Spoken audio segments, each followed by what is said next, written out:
Hey everybody.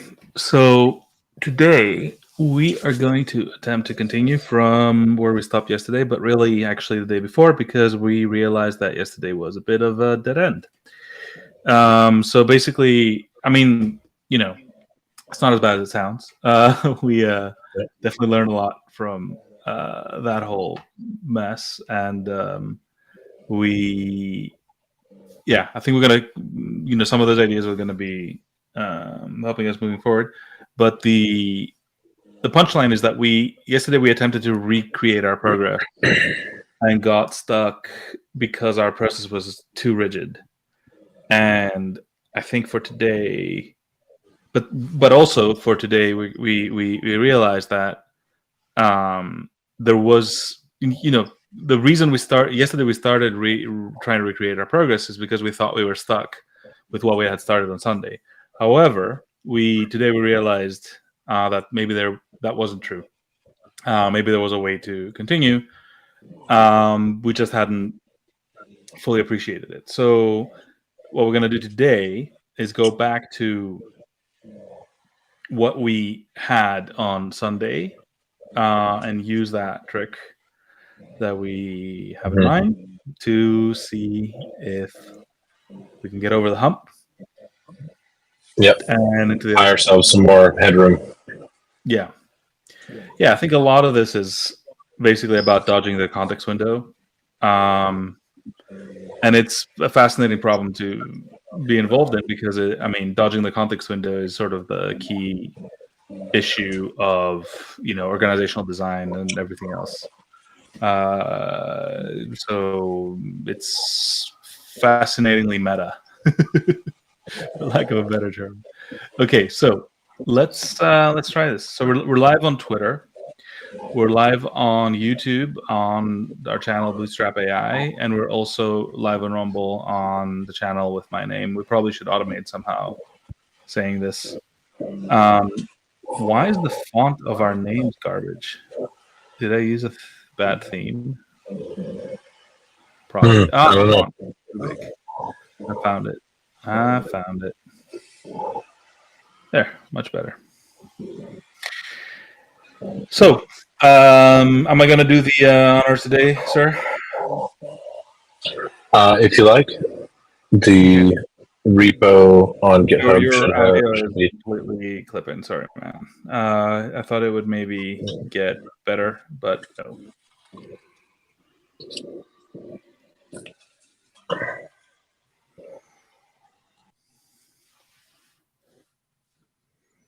How about there? Oh, it's still really loud. It's better in that it's not clipping, but how's this? Yeah, it's good. Okay. So how do you do that, actually? How do you bring in a tab or whatever? Screen share? Yeah. You got a share button at the bottom of your screen in Streamlabs. I see.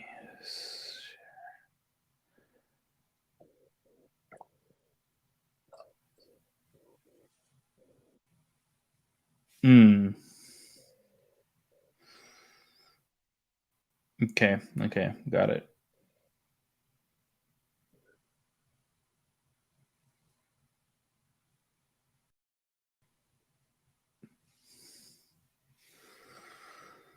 Okay, I will share this tab. That is not where it should be right now, but I'm going to take it there. What was the Bootstrap AI Evo chat? Great. Okay. So how do I bring it in? Show on stream? Is that it? Is that what we're doing? There you go. Okay, check that out. It works. So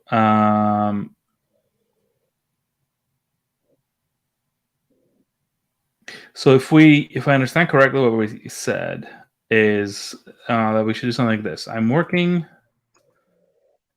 on this code /source/ please drop all white space. And that, okay, is that kind of what you have in mind?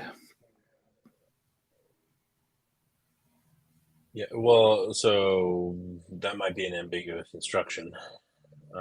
No, well, I tried it and it worked.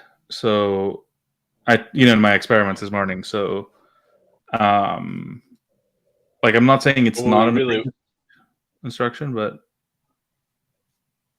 yeah, what but what we really want is to drop the white space before the request, right? before the request? Yeah. I don't understand what that means. What request? I mean, we want to strip white space out of messages that we're about to send to the LLM, correct? Well, before we do that, I just want to strip the code we're working on right now from messages. Okay. From white space. Yeah. So we can even just work on it. Sure. Yeah. So okay, let's I don't know, maybe we should explain to people what's happening. But so this is the client as we had it on Sunday, which you can find at bootstrapai.github.io/evochat. And it works. Like, it works. It's slow, for sure to respond, but hey, I mean, it could be worse. So um the problem is that the code reached like a kind of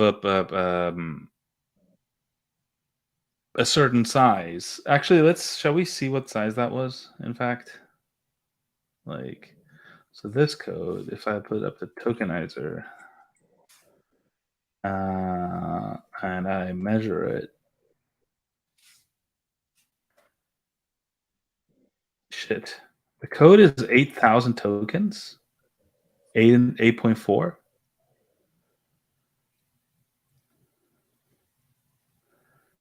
Yeah, I mean, right. no wonder. No, I think it very well might be. But we got the entire code out of Yeah, but I think towards the end we were just getting single functions. No. no, we never, we were always doing full input output. Well, I mean, you can confirm that for yourself. It's I don't Yeah. know what to tell you. Oh, that's weird.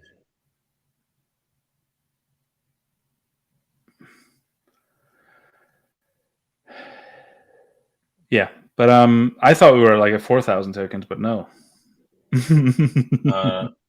Well, so here, this is interesting. If you'll notice that on the tokenizer, Yep. there's two tabs. There's one for GPT-3 and there's one for Codex. Codex is 3,500 tokens. So since we're using GPT-4, it's entirely possible that GPT-4 has a different token count that Right. I would guess, is closer to the Codex result. That's But suffice interesting to because say, we previously are when I checked, there was out no ahead. difference between Codex and GPT-3, even for code. Mm. So it's like, I don't know what's going on with this code. Why it is so.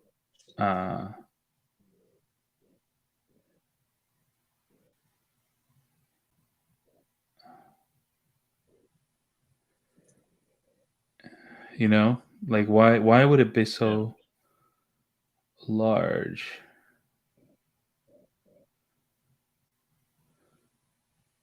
It's doing some strange things, I'll tell you that much. Well, and it seems to have obliged me. Shall we see what the tokenizer says about this? Sure. The Codex now says it's 2,700, and GPT-3 says 2,700. Okay, so the difference between GPT-3 and Codex is that Codex ignores the spaces.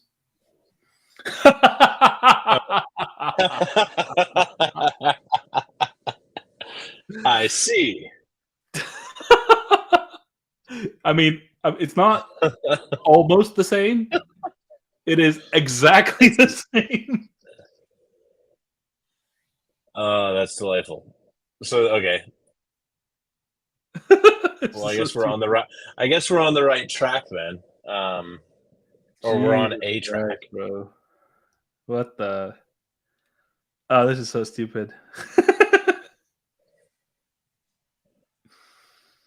You think that's what they're? You think we're inventing codecs by just dropping white space? Well, didn't GPT drop support for codecs? Isn't codecs That's deprecated what by I'm now? saying. We're inventing GPT-4 codecs. There's one weird trick. Yeah. OpenAI hates him. Okay, let's do spawn and see if it actually works. I mean, it looks like it.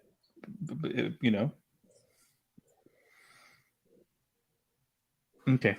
Now I'm working this code.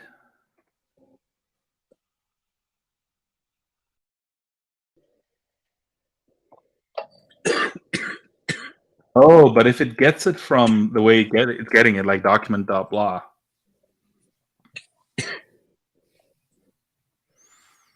You see what I mean? Yes. So I should really copy Yeah. it from up there and then put it in yeah.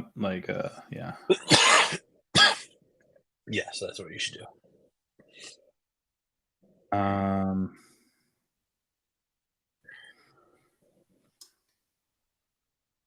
And honestly, now that you know that it'll run in the iframe, I wouldn't even put it there. That's not a bad point. That's not a bad point. So I should go here and say, what are there any obvious paths to refactor, for instance?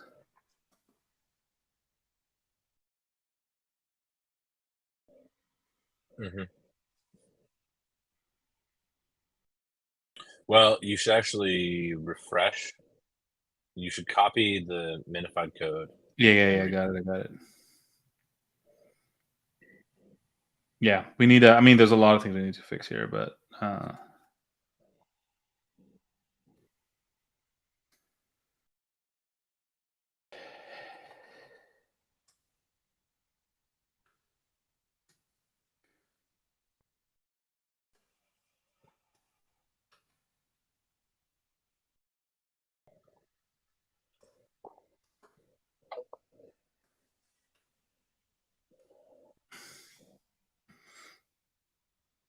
okay. I mean, but still, though, we very well may have dropped from 8,400 to 2,700 tokens, like a third. Yeah. So I expect even the response will be faster. Yeah.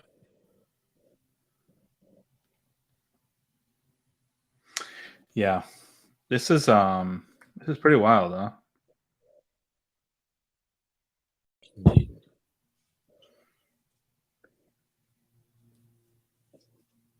So while we're waiting, do we want to chat about some of the other observations as regards to token length? Well, yeah, I'll say a more narrow thing, which is that the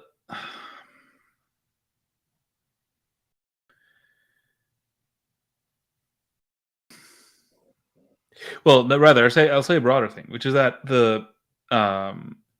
there's this thing on my mind about how oh wait, okay, it responded, so we'll get back to it. To refactor the code and reduce complexity, you can follow these steps. Separate the code in different files. No. Use meaningful and consistent variable names. Thanks. Breakdown, blah, blah, blah. Here's the refactored code.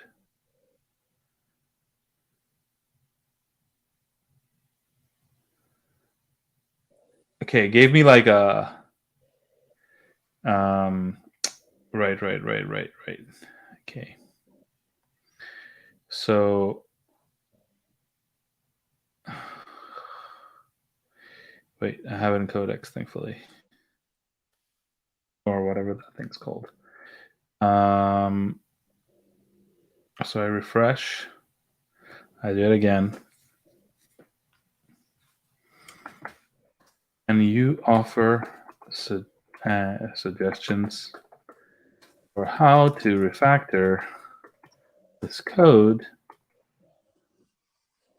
rate each of your suggestions 1 to 10.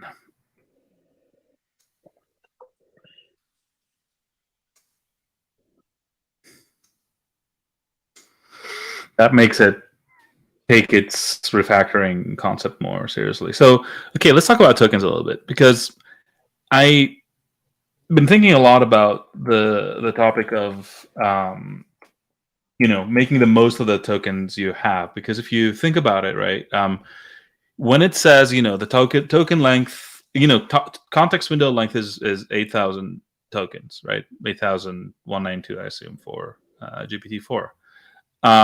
Okay, but that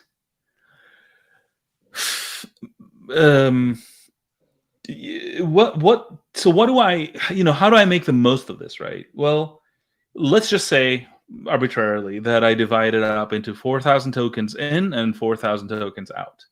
I'm not exactly sure if that's how it works, since clearly in this case it didn't. But I'll finish the thought and then we can continue. I'm not sure that's how it works, but yeah, let's just kind of simplify everything down and say that we use 4,000 tokens for input and we get 4,000 tokens of output. What do you really, how do you make the best use of your tokens, right? How do you get the most out of a single request response? And keep in mind, when you're using the API, you're paying both for your input and your output tokens. Okay. So how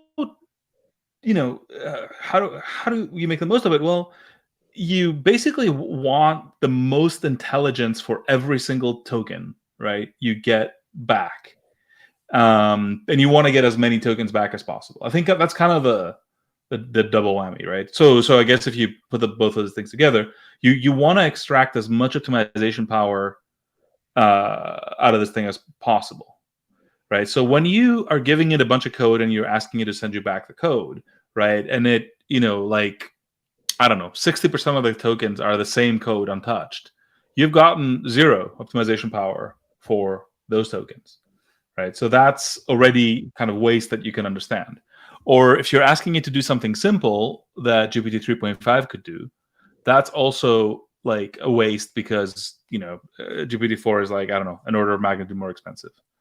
So yeah, I think there's a lot to be done in being really conscious about every token you put in and take out. Yeah. Is that what you had in mind? Yeah. I was also thinking we could talk about some of the other observations as far as how different patterns in code are tokenized, but we can maybe save that for when they're relevant. Yeah, okay, so use more meaningful variable names. I don't care. Group related functionality into functions.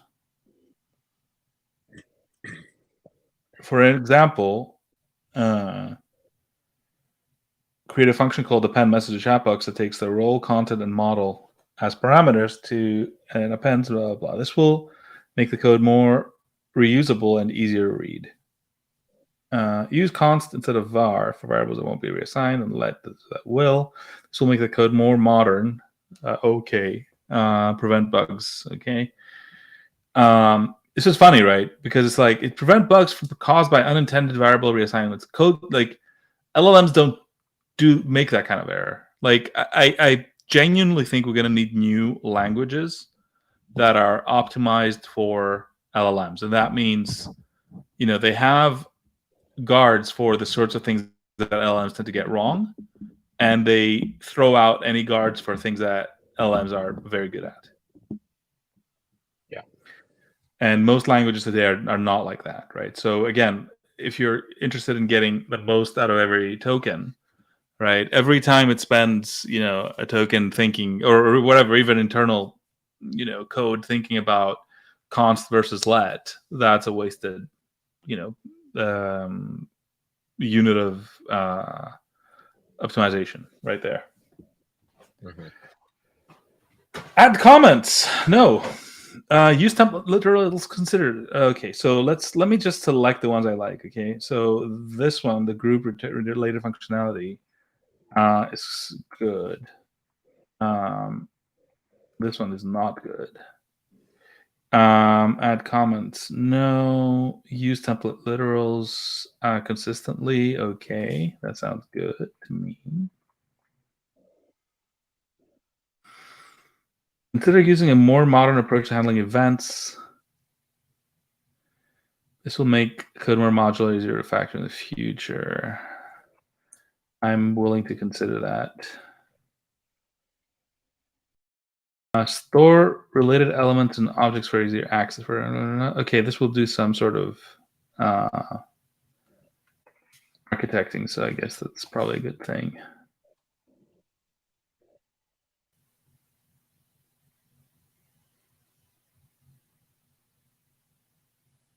Okay.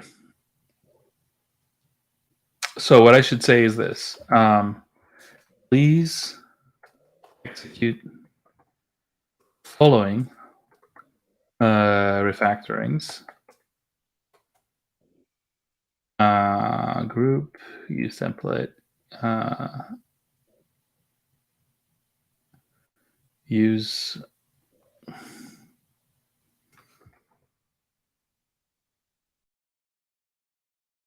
and I will say return all the code without any white space.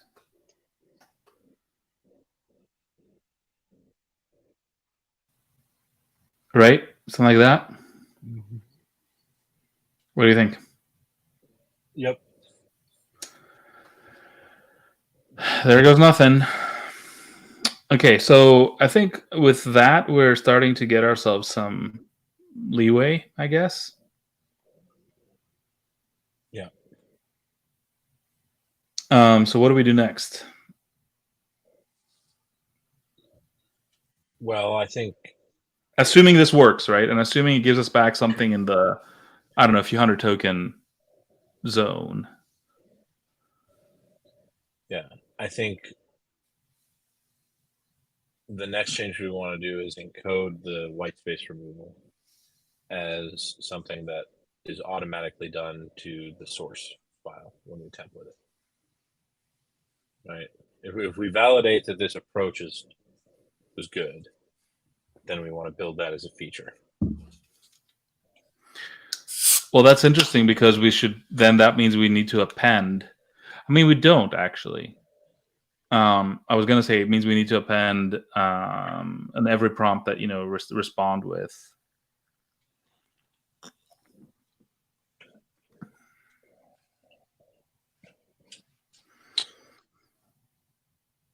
Respond with code as without white space or whatever was I said. But Well, we even can do that in another step. I was thinking of step one is just modifying it so that everything we send is stripped of white space. Just get that knocked out, right? And then we can move on to trying to have it respond with no white space or have it respond in diffs or what have you.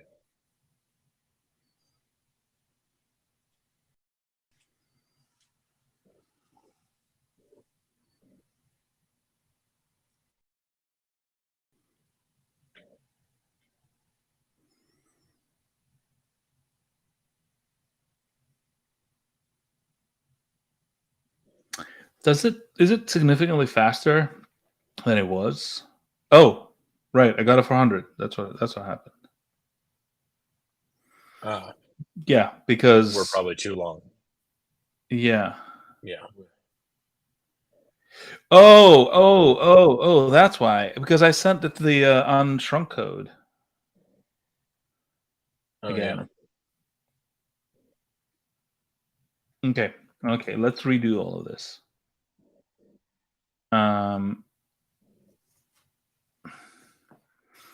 We got the prompt here. I'm working on this code.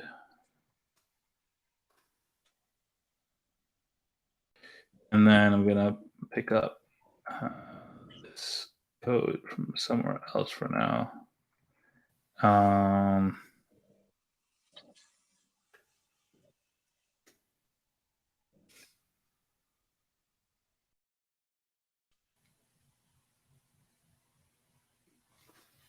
Okay. So this is not a pretty sight. Oh! What? Oh my god.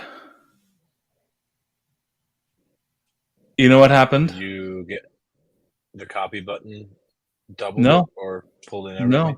No. It replaces source. The code itself includes /source/. Oh, so it did it twice? The code, right? The minified code. Yeah. Inside it has the code /source/. Oh, /source/. Got it. Right. Yeah. Which then gets replaced with the entirety of the code. Yeah. So I think what we can do is just use the regular /source/ and implement the trim white space out of source. I think we have enough headroom to do that as a one shot.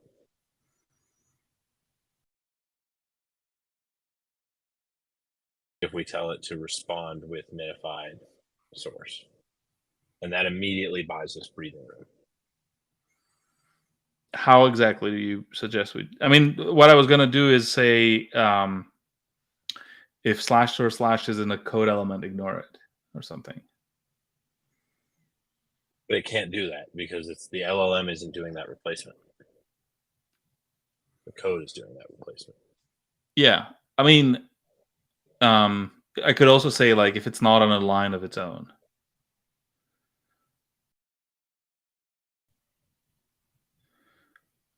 As an easy way out. Oh, to fix that bug? Yeah.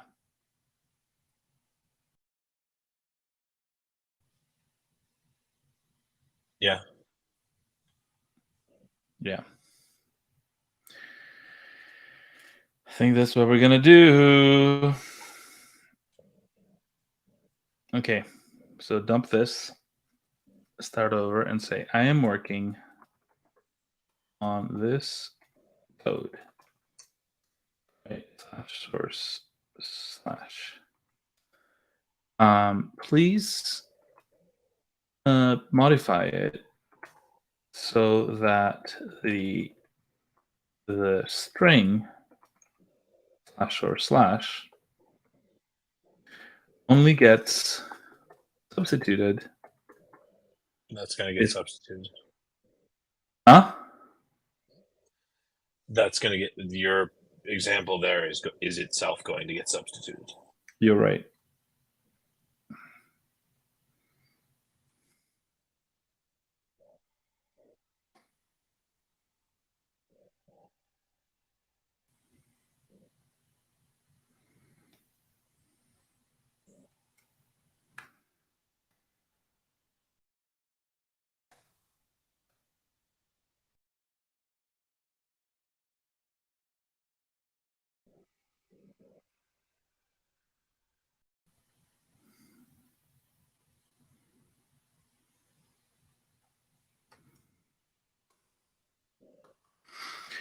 Think that'll work?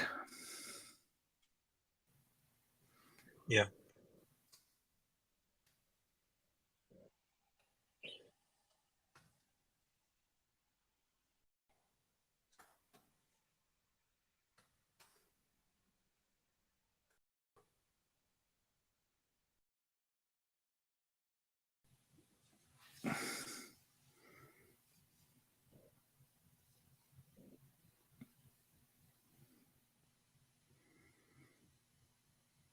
Okay.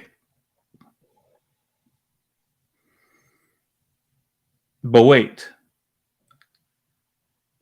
Okay. Yeah. That's all good.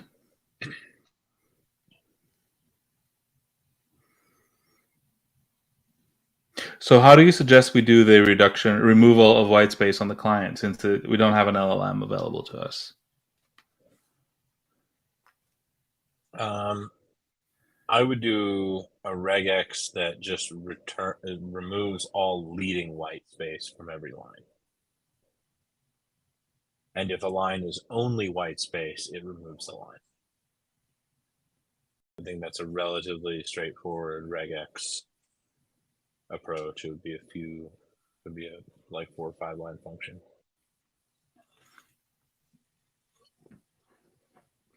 Say that again. You use a regex replace to trim any leading white space from every line. And if a line is only white space, remove the line entirely. Yeah. I'm just wondering, like, there should be some code that could do this, right? Yeah, I just described it. You mean like a library? Yeah. You think you'd likely burn more tokens importing the library than you would save, because this really is this is a 4 or 5 line function to just do a regex replace. Okay. Can you make that via whatever it is you're using? Sure.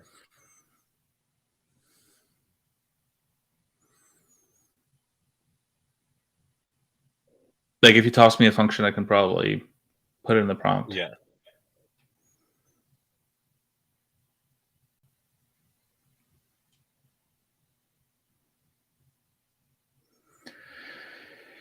Okay, so where are we now? I'm just going to recapitulate just for myself. We have found that if you drop all the white space in the code, you basically drop, I don't know, 2/3 of the tokens.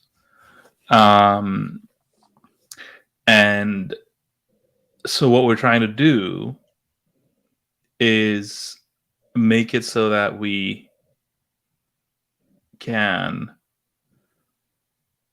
send minified code and get back minified code from the LLM.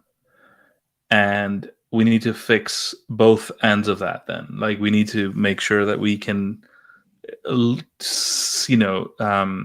send, well, that the user can maybe think that they're sending normal code, but do the minification automatically. And then when the code comes back, we also want to sort of run the Prettify library to make it, again, very readable and usable, so that there's a white space reduction filter between the user and the LLM, and then it's brought back before the user sees the code again. So as a result, what you end up doing is sort of the LLMs works with many fewer tokens, and the user sees what the user needs, which is white space. But in order to do that,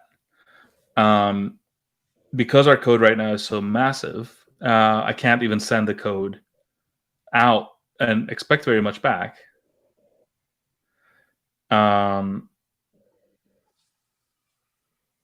So what I'm doing instead. Speaking of which, you just got something back. Yeah, I saw it.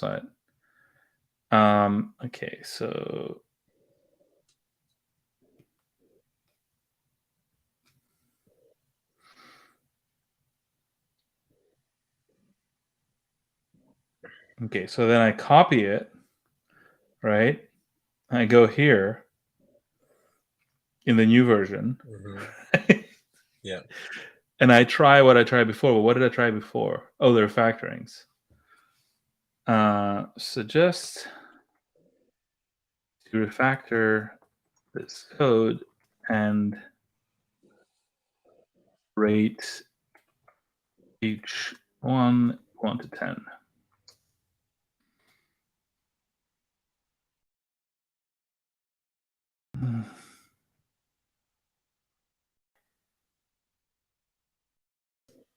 Like that. Okay. Yeah. Sending it. Okay. No, wait. We haven't lost the plot yet. So just for everybody who's not clear on what's happening, I don't know why you would not be clear on what's happening, but we've got the original version here of the code, right? And we got it to respond to something we think works, but the magic feature here is that you get a spawn button, and that spawn button makes you a new client, which you see in this little iframe below, and that runs the new version, right? That's what the spawn basically runs, and opens up an iframe and runs the code that you that's the code in that code block. So now here we're testing the improved version, right? And the improved version works, at least for this, because I pasted a string that has /source/, and that did not substitute, right? The feature was disabled for that purpose, which is what we wanted. Now, it may have broken in other ways too, but at least in that limited way, it worked. Use better indentation. Replace inline handlers. I don't even know if I care about that. Use a sync await and promise for.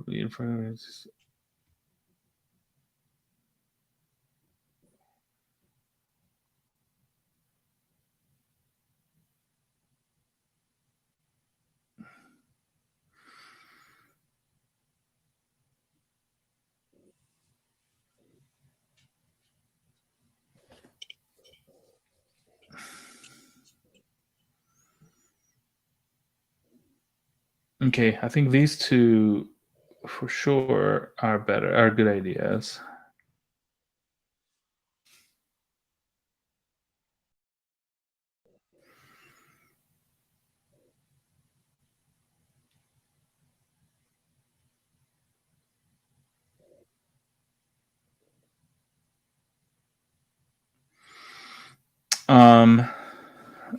And also extract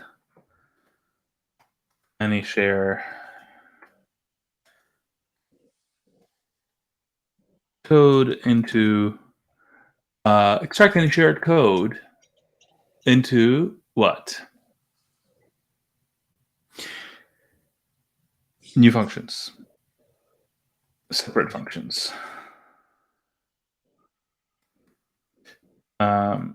And then I will say the same thing I said here, which is please return all the code after dropping any white space, which seems to have worked before. So I guess we're going to use it again. Okay, please do the following.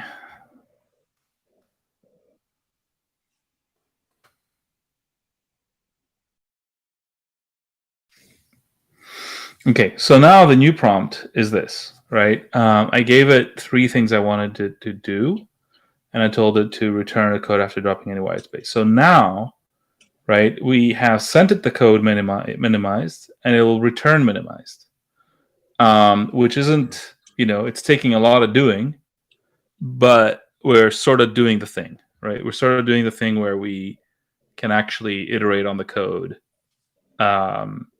without being completely hamstrung by the size, the token window, basically, the context window size. Yeah. Ryan, are you following the conversation across YouTube? I'm sure there are thousands of fans are, right. Drowning out all the function, all the our call centers are burning up with. Yeah. Right. There's nothing on YouTube. I will check Rumble presently. We had a very interesting comment yesterday on Rumble, which I mean, I share the feeling. Which said kind of like, I suspect that this is going to be the sort of, a long climb with lots of false peaks. Yeah.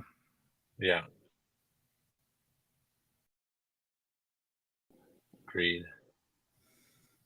No chat that I see so far. Okay. Okay, it responded. Use refactor code using template literals and CSS classes. Okay, so let's put that into the tokenizer. What? Okay, something's clearly gone wrong. FYI, we can't see your tokenizer. I know. But the thing is, what it returned to me is like 1,000 tokens. So, I mean, I can try to spawn it, see what happens. It doesn't know. Now it's not loading this, at the very least. But it's a 1,000 tokens, dude. Yeah. Down from 2,700. What? Try typing in //. Just see Where? if it does anything with that in the new version. I suspect And it then- removed that feature. Go ahead and send that. It doesn't even send anything. Okay.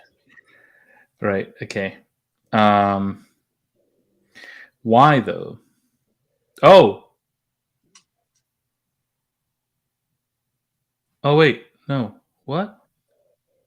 Oh, did I? Oh, you killed the stack. That's okay though. I can get here, but I lost the response, which I have in the codex, but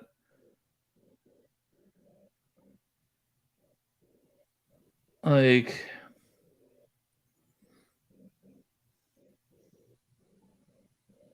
So I've noticed that. So when the same thing happened when I tried to get it to refactor, was that it assumed code was dead, which was not dead, and it said, "I'm going to just remove this unnecessary code." Okay, you know what? Screw the refactoring. What we have is what we want, which is that we can send minified code, which runs, and they can give it to us back. Now, what we want is when we do //, to be sending automatically minified code. Yeah. Yeah. And I sent you the function to do that. Okay, let me fetch it.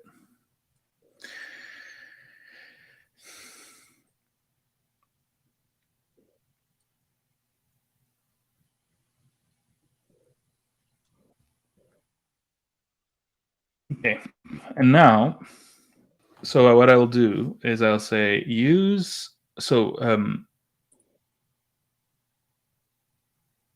should I even do it in the child or no? I would Yeah. copy the minified code, refresh the page, and do it in the top. Well, No, because this has a feature of not messing up with /string/. Yeah. So yeah, do it in the child.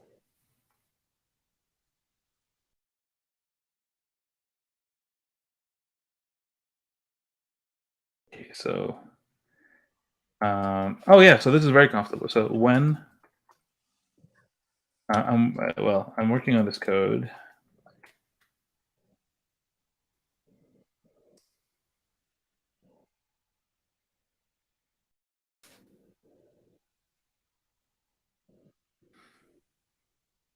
I take this minified code, put it in there, right. And then I say, okay, when the user enters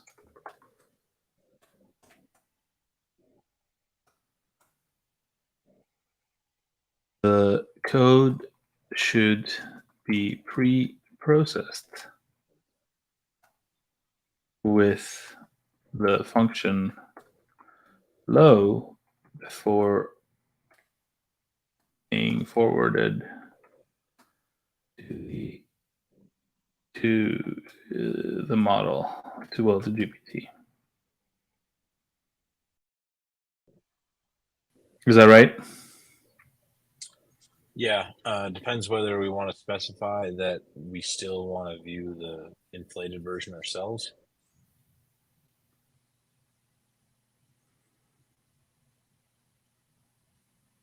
Like, do we want to only modify it when it's about to go over the network, or do we want to modify it before it gets rendered as well?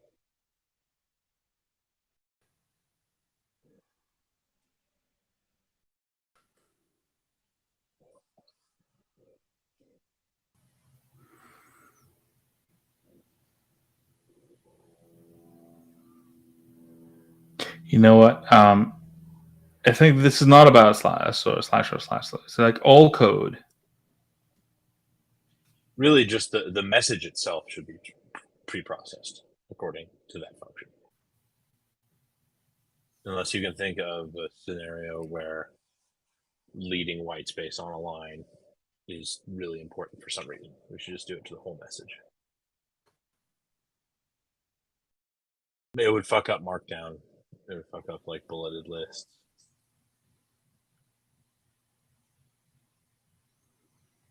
Or yeah. Sorry, I can't think. Sorry, can you just give me a sec? Indicated.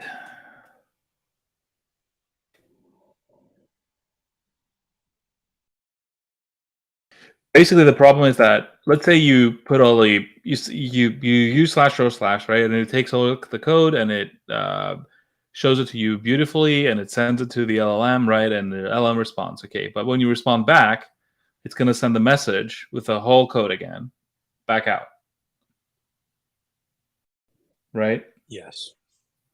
So what I'm saying, instead of focusing on slash or slash, what I said is like all code blocks should be processed with this function before being sent. Sure. Now, did you do any testing on your function to see how much it reduces the code? Because it doesn't do the full source code reduction, like white space dropping. I didn't do it on code. I just did it on a sample string. I can give it a shot. Can you try like just the code of this page just to see? Yeah. I have a slight concern that it'll be fine. But do test it. But I mean, I'm gonna send it now. But yeah. But I'd love to have a sense of how all this works.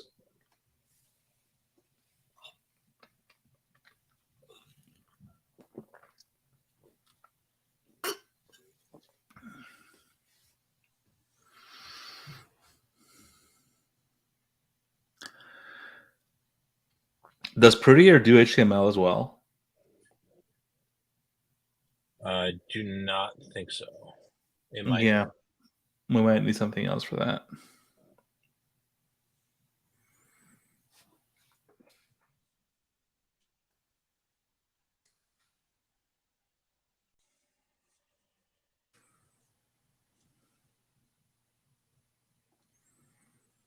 Oh, it supports many languages. So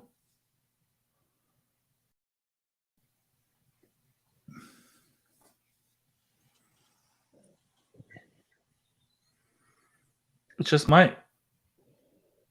It just might. Yeah, and actually, you can define the.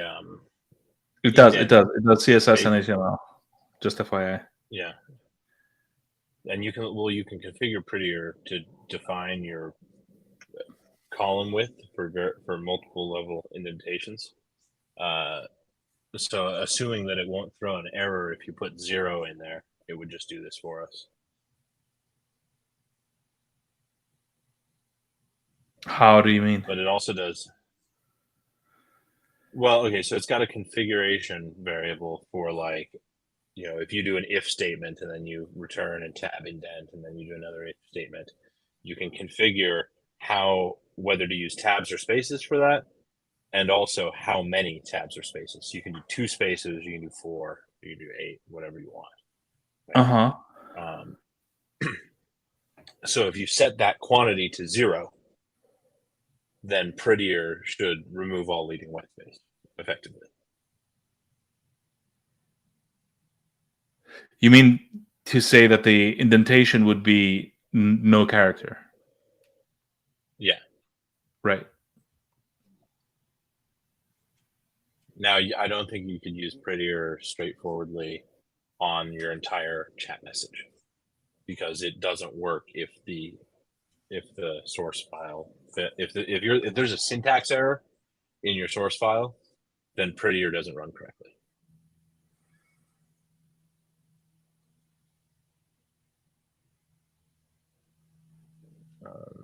Yeah.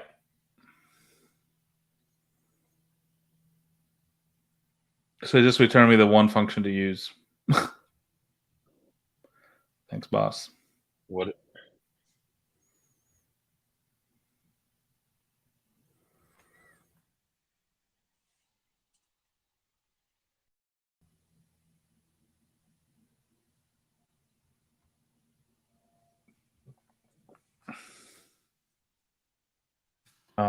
Okay, I'm gonna send it again. Same request, but I'm gonna ask it to respond with,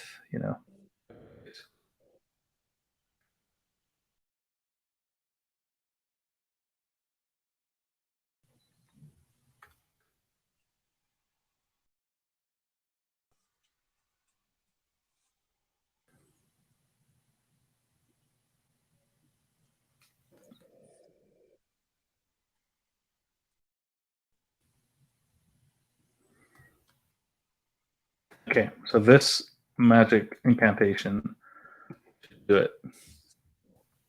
Somebody needs to do like a Harry Potter fanfic where he's like optimizing his spells, and he keeps making X and X errors, or he doesn't specify exactly how the. Okay, so in the GPT-3, we went from 9,000 to 3,200. Okay. Okay, so it's not like the whole.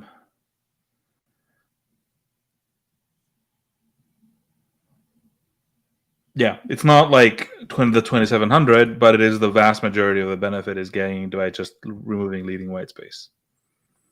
Yeah. Okay. And to your point about intermediary white space sometimes being important, do you want to talk about that really quick? The thing you discovered about the equals space. Yes. That requires more. So should I get maybe the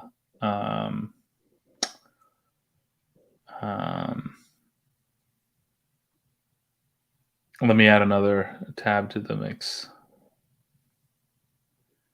Can I show 2 tabs at the same time?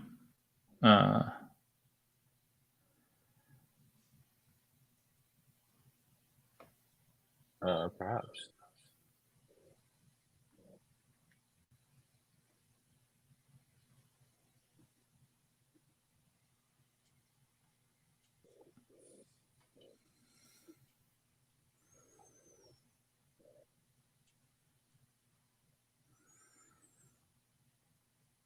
This is so weird. I see 2 messages. One is saying sharing this one and says share this tab instead, and the other one says sharing this tab, stop sharing.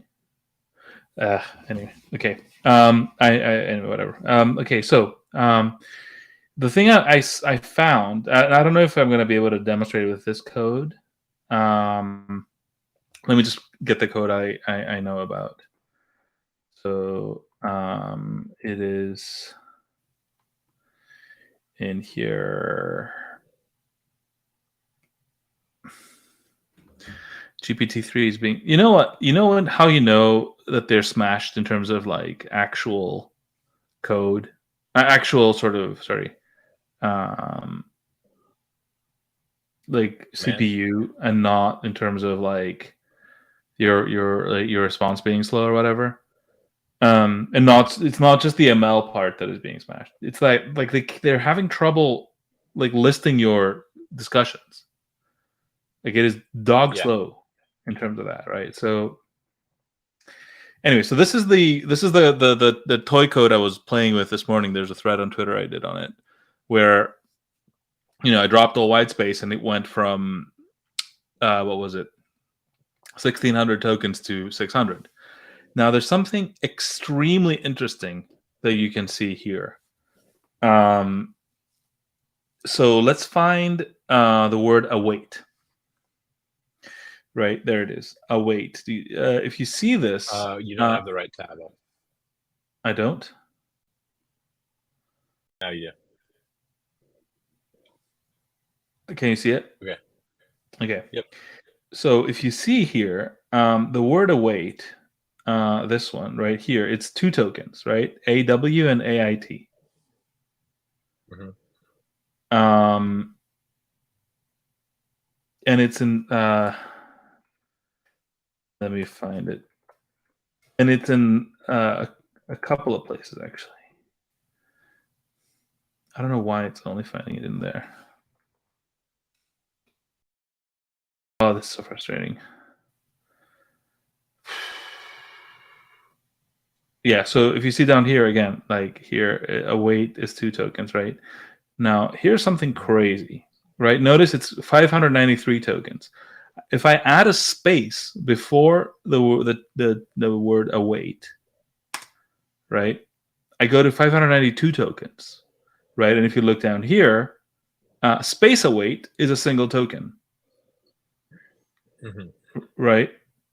And this happens again. There's one more place where await is broken up, and you can add a space, and now we're down to 591. There's more places, more places where this happens. So let me find a few of these. Convert is another one, for instance.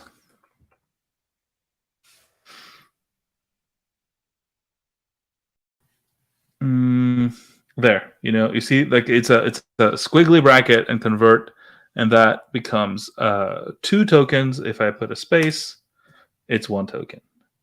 Basically, any sort of simple word that you see down there being sort of smushed into multiple tokens, or rather cut up into multiple tokens, it's usually because it's preceded by a symbol. And if it's preceded by a space, which often is allowed in the syntax of JavaScript. There, great example here. Choices, right? I mean, come on, choices is obviously a token, a single token word, but because it's preceded by a bracket, it then somehow breaks it up into 2, right? If I find it up here, choices, right? I put a space, boom, 589. So that's something I found, and I think, and this is now I'm sort of conjecturing more than stating as fact. Oh, there, messages. This is another great one. Sorry, I just what's the word? There. I'm nerd sniping myself. No, wait. Yeah, async unfortunately doesn't. Oh yeah, no, it does that.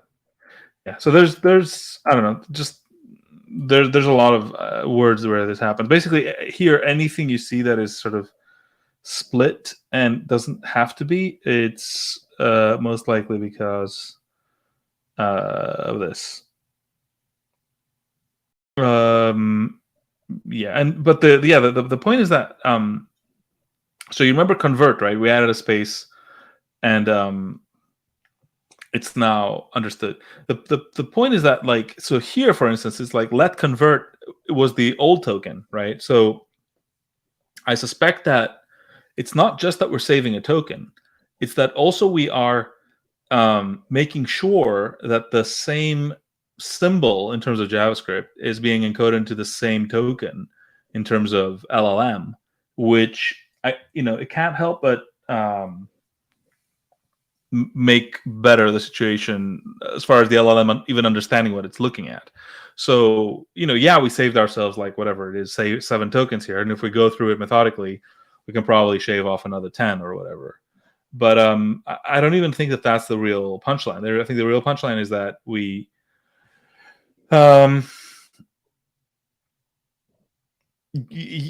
there's a very good chance this makes it easier for the LLM to understand what it's reading in the sort of the upper layers without it having to sort of do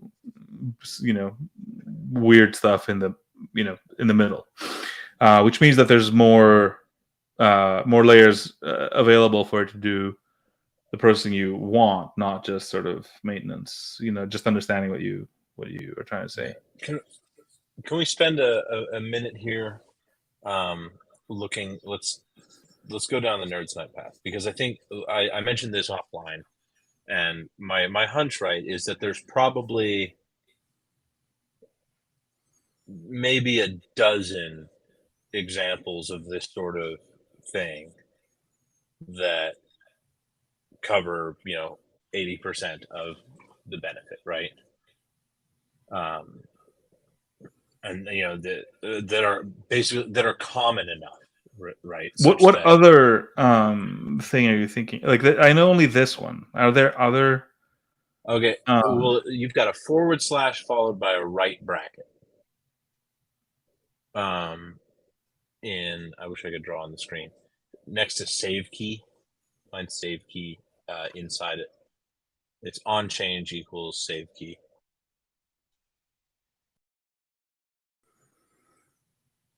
This? Yeah. See what happens if you put a space before that /. Huh? See what happens if you put a space before the /. Okay, let me see it first. So these are yeah, okay. Nothing. Nothing. Okay.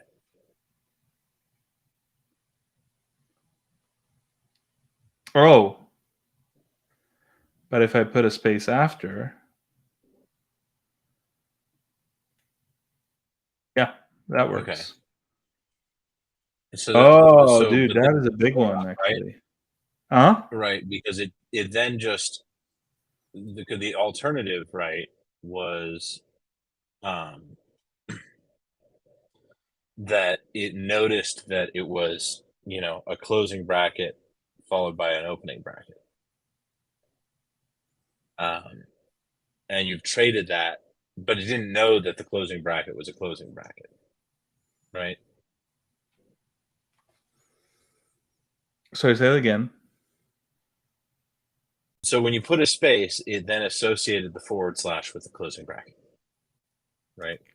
When you put a space in between the greater than and the less than. Otherwise, it interprets.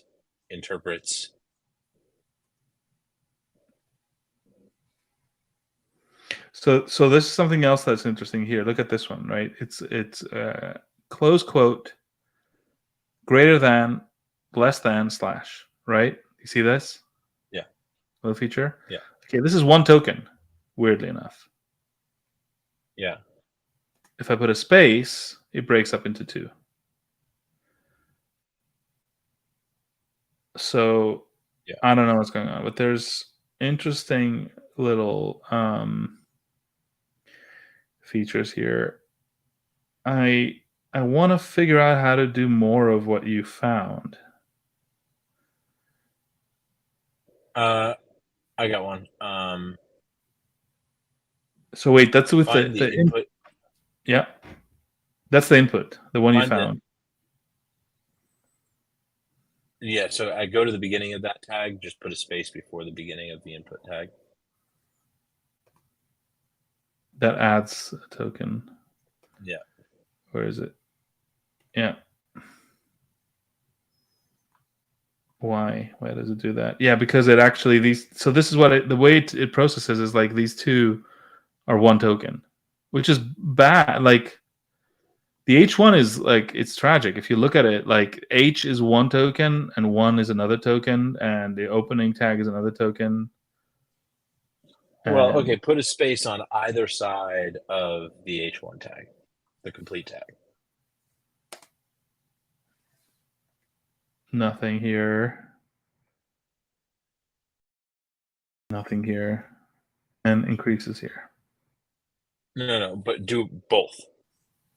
Put a space after the end of the tag and a space before the beginning of the tag. Nothing. Nope. Okay.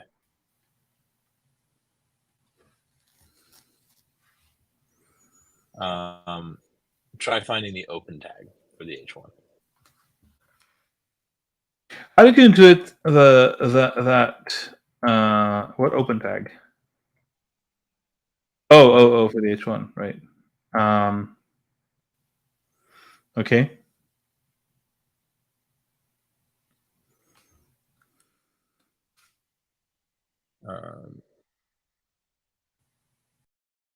Give it a space, or did you already? I can't see where it is in the tokenizer. Okay.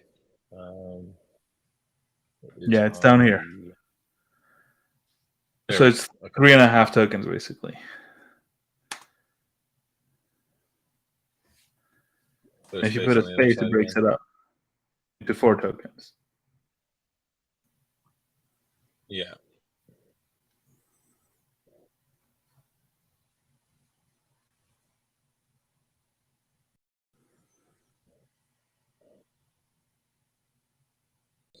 So this brings up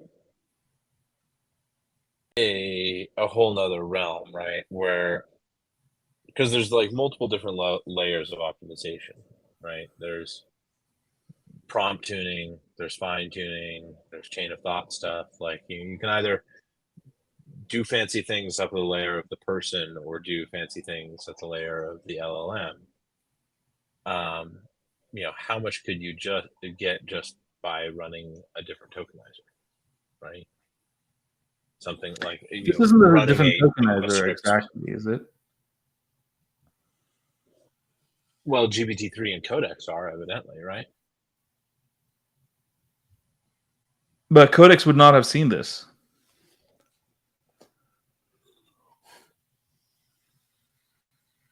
My point is, I'm saying, like, you've got dials at every layer of the stack for LLMs, right? And this is pointing at some things that are clearly suboptimal for code generation, most likely due to the fact that GPT-3 and GPT-4 are general purpose models. Yep. Right. So in a world where I'm thinking in terms of, self-hosted open source LLMs, it seems likely to me that, you've got the base model that you choose, you've got your fine-tuning data set that you choose, and you probably have a tokenizer that you choose as you're assembling your stack for a specialized LLM stack. Yeah, no, I think specialization is definitely coming. Here's an insight. These code LLMs, right? They are still sort of trained on the text of the code, right? Mm-hmm. I assume. If they were instead trained on the AST output, so that they get an understanding of how the compilers, split up the tokens. You see what I mean? Mm-hmm. I think that will be important, because effectively what you're seeing here is that it's well, even if you could, it doesn't understand the natural boundaries of the tokens. Basically, it just literally just chops it up almost randomly. Yeah, but right. Well, that's. Yeah. So I mean, so here's this is a hypothesis I would love to test, is, can you get, assuming the same base model and the same fine tuning set, right? Can you get a significant performance increase out of an open source LLM just by using the tokenizer that's already in the, prettifier parser for that language? Or like, take the TypeScript parser, because the first thing that does is chunk everything up into tokens before it even builds the AST. Yeah, I don't know. I don't know, but I think you would have to do it in the training and in the predicting. No, absolutely. Yeah, you'd have to do it during the training pass. Yeah. Anyway, so that I don't know if it winds you up with it. Yeah. Maybe somebody will see it and have some other insight, or maybe we will come up with some bright idea. My current sort of thought is to just there's some sort of package, Node.js package that kind of does something very similar to this. I mean, let's face it, I think this thing runs in the browser, right? It's not going back and forth with their server. So their this tokenization is something we can download. And I think there's a Node package actually already. Like I'd want something that basically inserts, a space between, I don't know, in every kind of symbol character boundary, and sees where you get savings in tokens. Yeah. And then, I know you sort of see that as brute forcing it, but what we also get is more examples.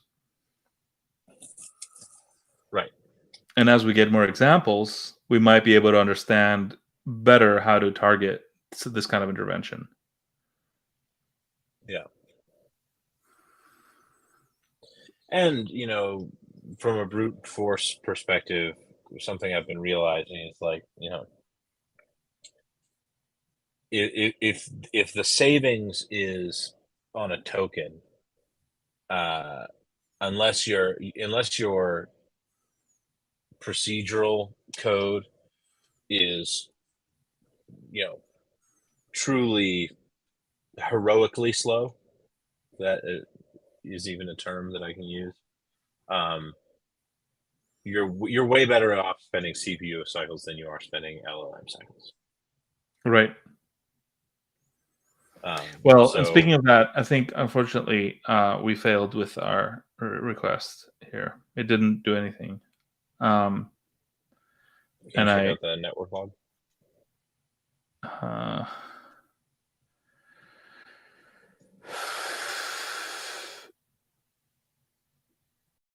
What am I looking for? Everything seems fine. I don't think the request even went.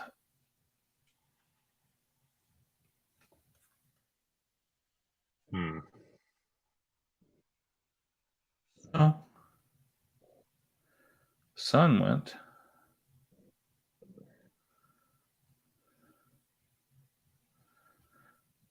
So wait, and something came back then? No, that's your message. This is my message here. Twice. Which is very similar to this pattern here. Twice.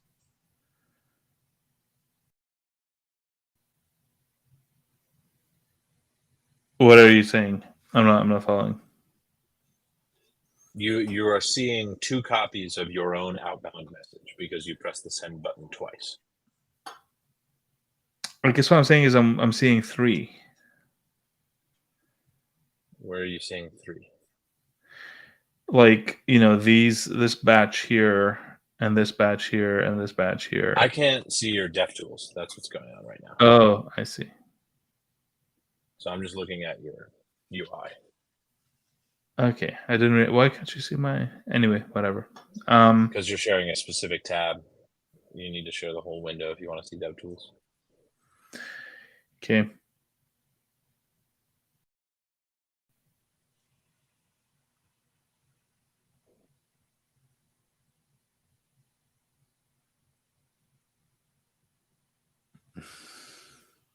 Anyway, I guess what I'm seeing is that there were 4 requests out to the API which returned. Those are pre-flight. There's a pre-flight and an actual request for each one. So Yeah. 4 means 2. Yeah. Well, they had returned with content, but I don't see it on the page. You see nothing in console log?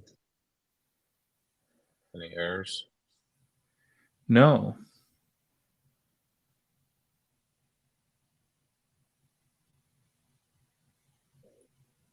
Huh.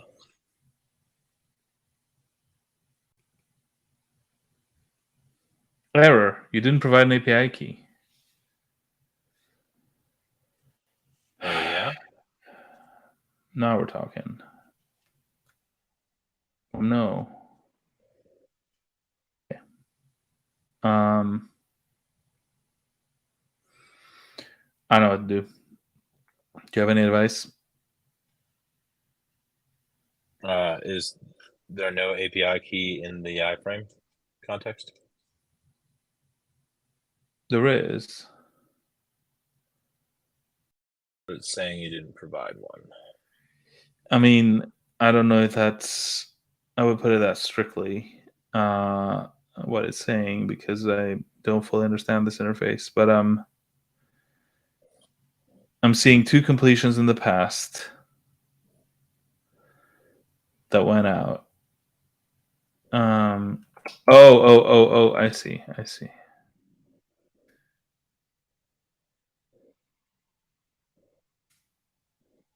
But then why isn't it failing now?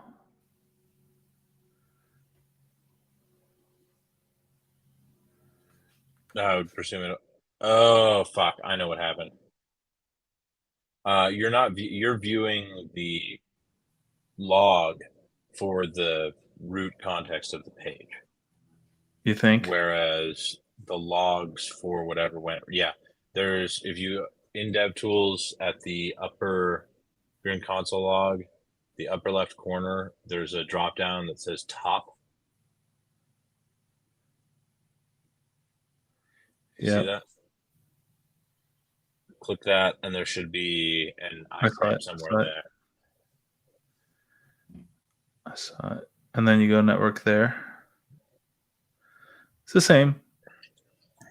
Network should be the same, but you might have logs of an error in the other console. Yeah, I don't see any error in the other console. I mean, I see this error with permissions policy header origin trial controlled feature not enabled interest cohort, but it's a warning. Yeah. I don't think that that's what's doing it.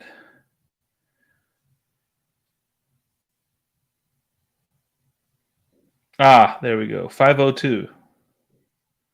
Our servers suck. Seriously?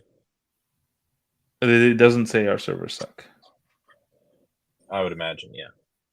Okay, it says That's access to fetch from origin has been blocked by course. Error failed 502. Failed to fetch.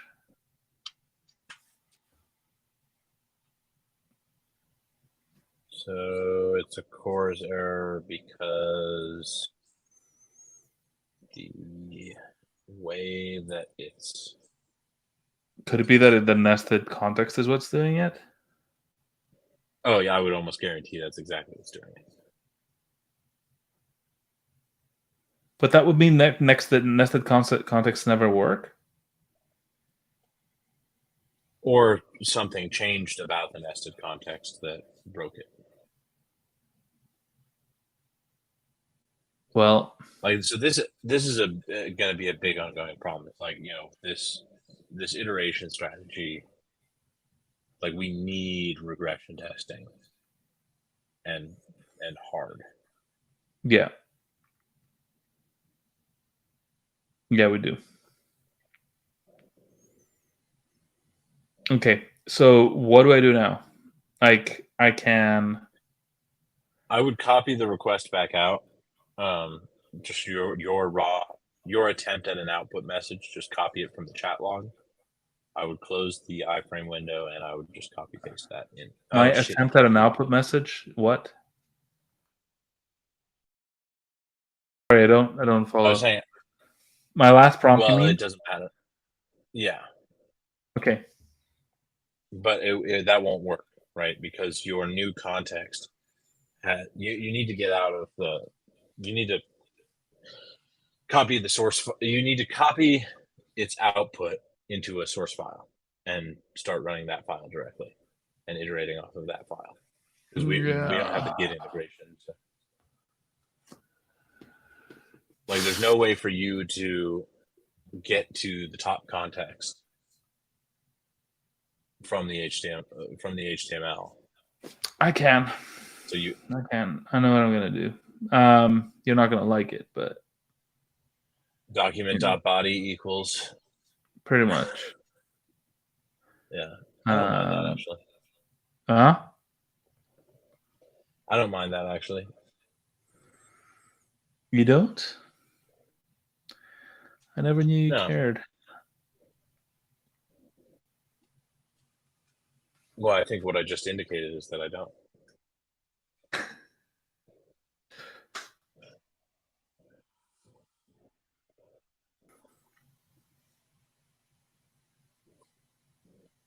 So there's some chance that this is a new thing, the new guy. And so I paste my old prompt Mm-hmm. into the new guy.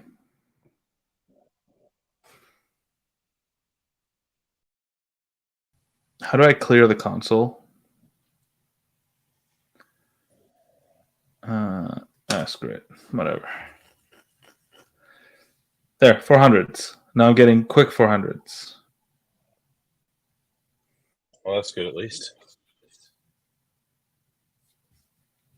I don't get it. What is the? Oh, wait.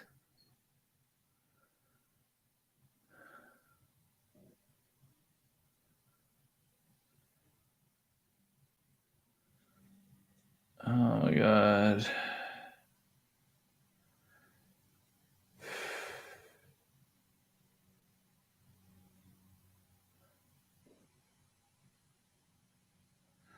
I don't even know what I'm looking at.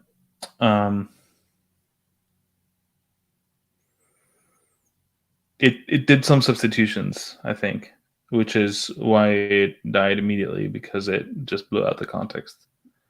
You see these spawn copy Gotcha. buttons. That's so. This Yeah. is not the new guy. Um, should it just go commit the shrunken code in GitHub? Well, it's not the shrunken code; it's the code that doesn't do the multi-layer interpolation. Yeah. Yeah, you can do that.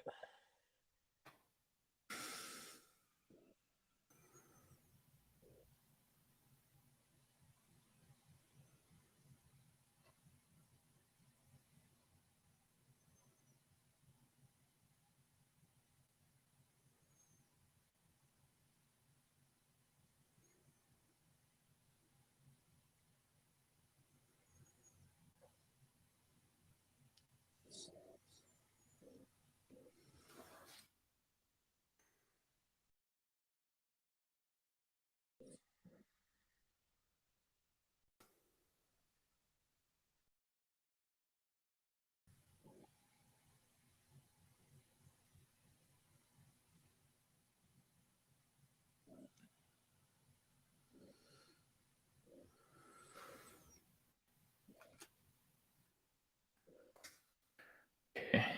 Uh,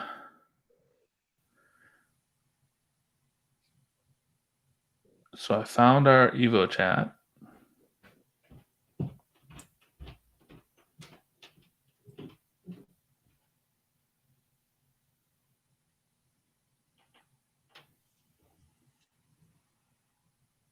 Are you your president universal? That's what it shows up as sometimes because I think I misconfigured my Git email. What? Yeah, exactly.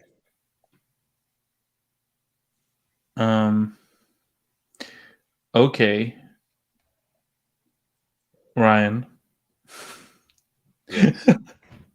I believe you.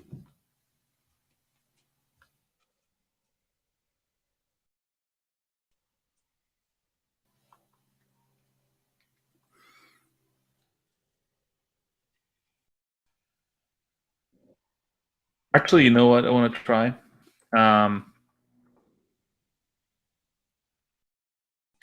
So I want to take this code, the minified and slightly improved code, okay? And I'm gonna go to Mermaid.js. No, not Mermaid. What is it? Prettier.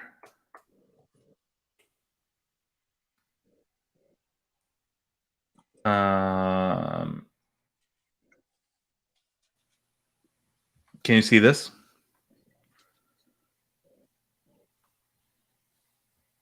Yes.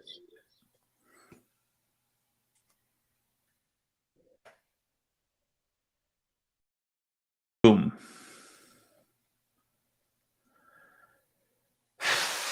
Index error, unexpected token. Yeah.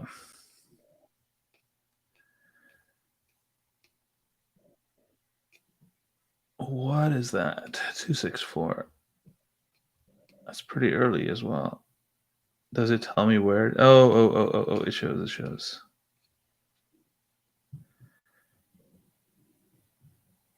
A with column 100%? Unexpected token. What?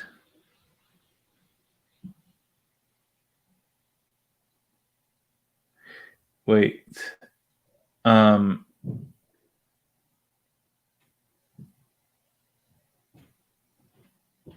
Right.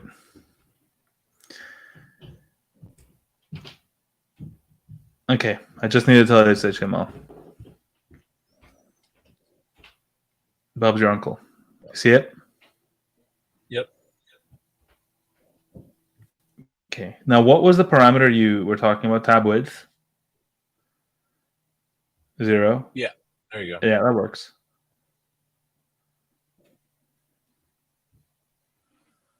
So, yeah. Okay. That's what we're going to do. Okay. So basically, I'm going to take the prettified code and commit it. Okay.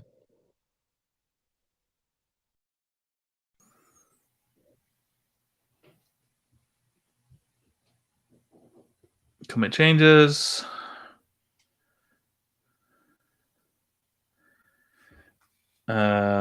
Ignore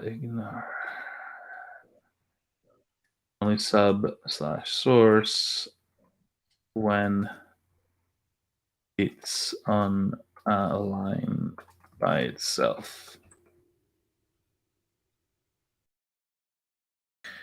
Okay, committing to main, and if I understand what is going on, which is doubtful, I should be able to refresh this page and get the new version, right? Mm-hmm.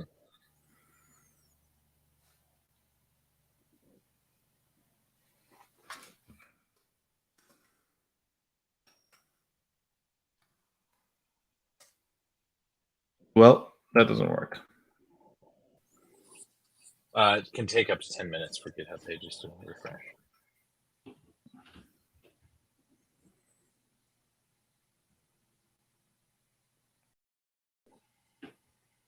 But the completions, OpenAI gave me a 400 again, which I don't know if that means my particular, like I hit some rate limit or something.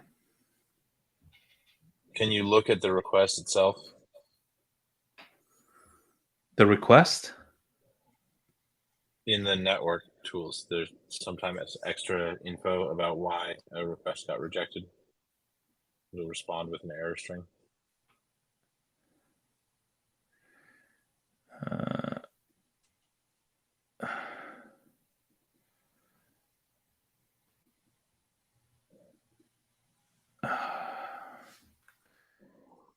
Completions 400.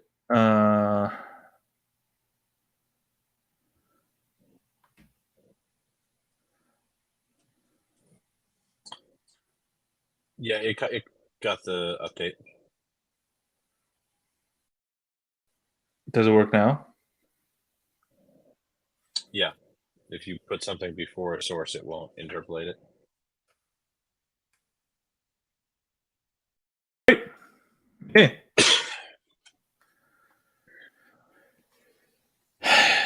So,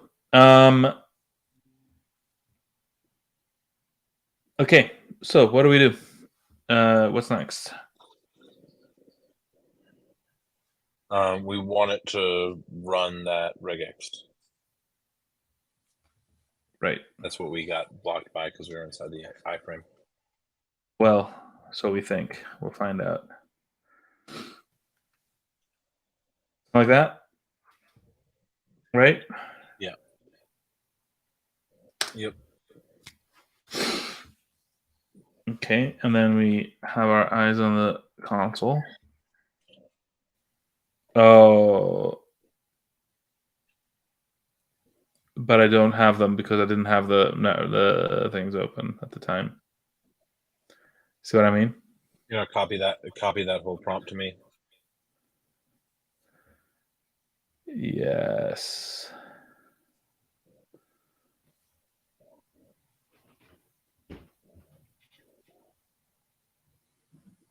You're gonna run it yourself? Yeah.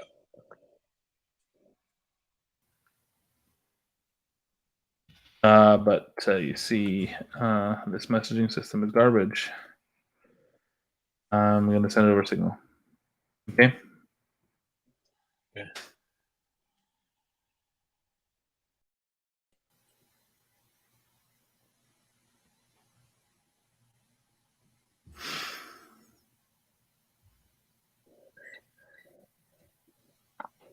Okay.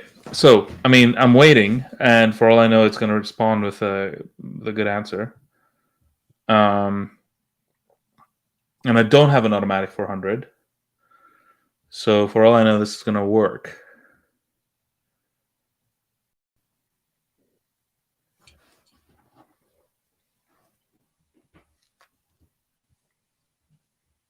Okay, let's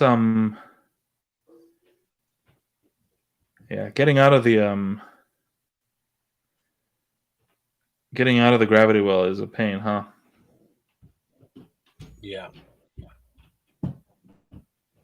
We'll get there, man. We'll get there.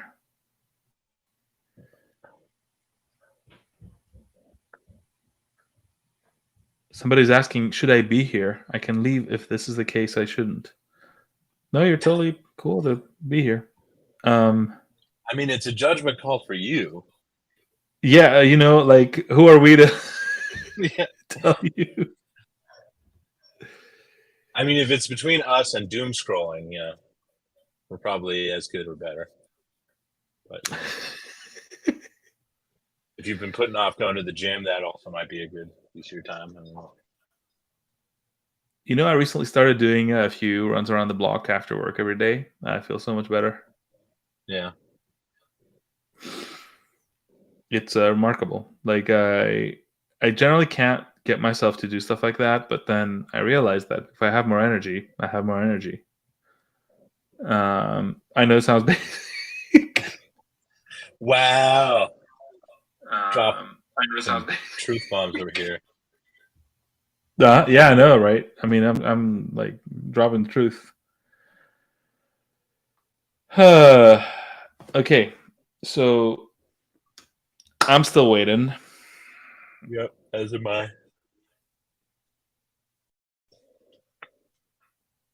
Jesus Christ, this is so fucking slow. I'm gonna die. Ugh. Okay, so let's review our. What does our tech tree look right now? Honestly, like half of the difficulty is in holding this whole thing in our heads. We're trying to automate this shortening, right? Yes. And we have now shown that Mermaid.js can do both directions of this Prettier. reorganization code. Prettify. Prettify. Prettier. Prettier.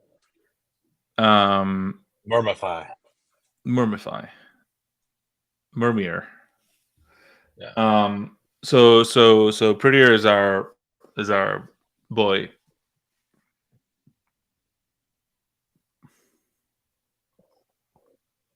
Yeah. Right. So basically, prettier is a more upscale version of your little regex right there, right? Yeah. I figure once if we get the regex in, then the next thing we can do is swap it out with prettier. Oh, it did respond with something. Hey. Spawn. Okay. Well, I now how would I know if it works? Use the source template and see if it's minified or if it's removed the white space. And then just close that iframe immediately.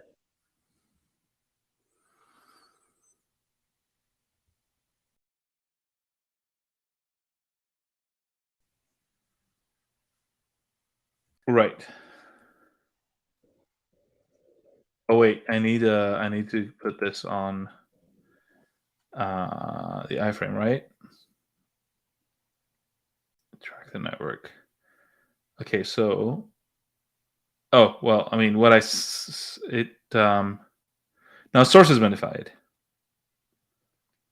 You see this? So what? Source is now. Oh, this is weird. It removed everything. It truly minified it. But that doesn't make any sense. Yeah, Unless, had we confirmed that document.ladder HTML is not minified? I don't think we had. well, that's, I mean,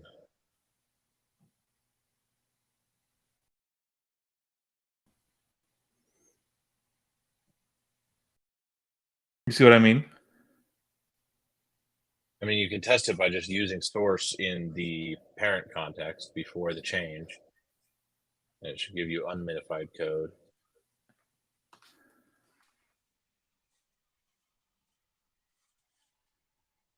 It does. But this code is. So the regex, it did something extra then. It's actually minifying the HTML.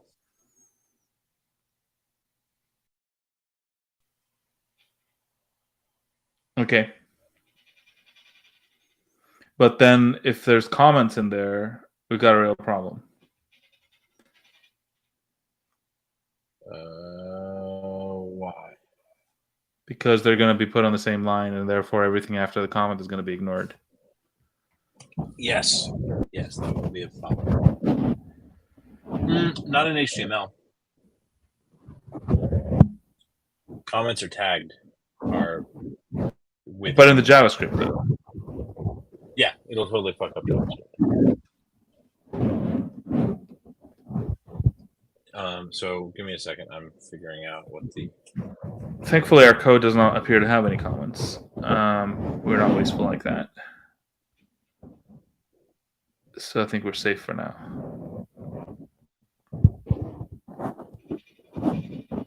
Okay, so situational update. We have some code. Yay. That can send minified. For now I don't really care about. Oh, you know what we can do actually? Another way to do this, which might be simpler. We can merge a code highlighter with prettier. You see what I mean? Yeah. Like it gets put on the message log as a minified thing, but when we highlight it, we also prettify it, and that will also work for responses that are minified.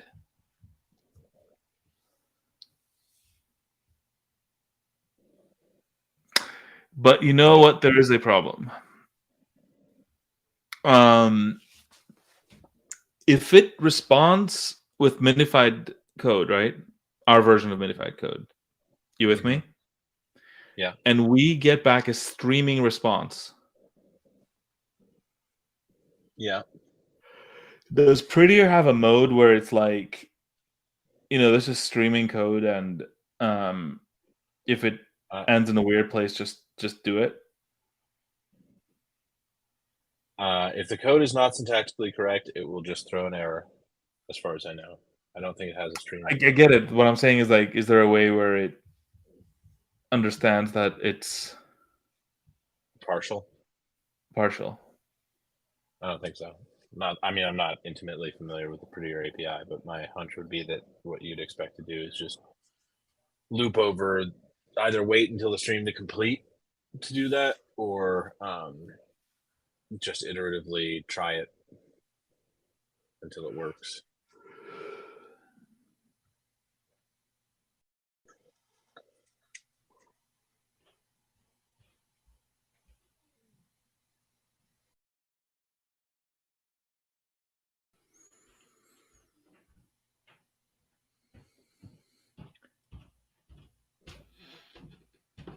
Huh.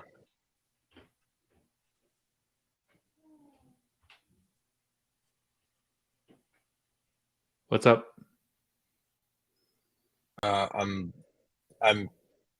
I got the same behavior that you got, where on spawning the new thing, it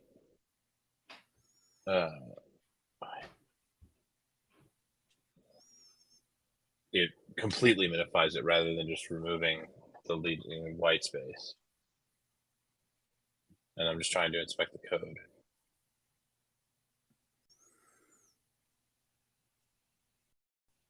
Wait, I got a 400 now? Oh, this could have been anywhere.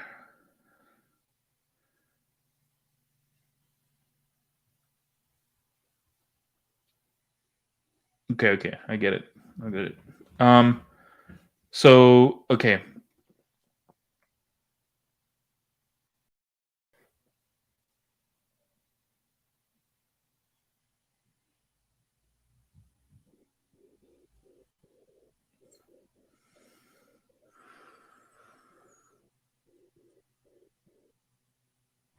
Should I put this new code at the top of the stack? Sure. Yeah, that's the best I can think to do right now.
Okay, so where's our yeah? So okay, let's say that's in.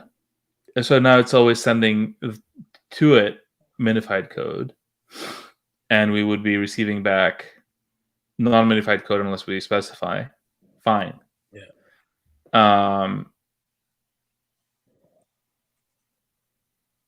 What do we do next?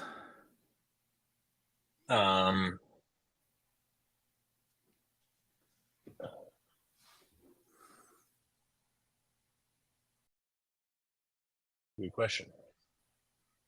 I know, right?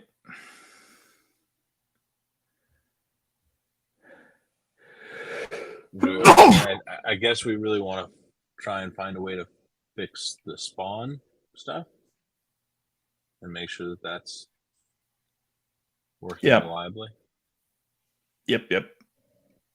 Do you want to take over? Are you sure that you...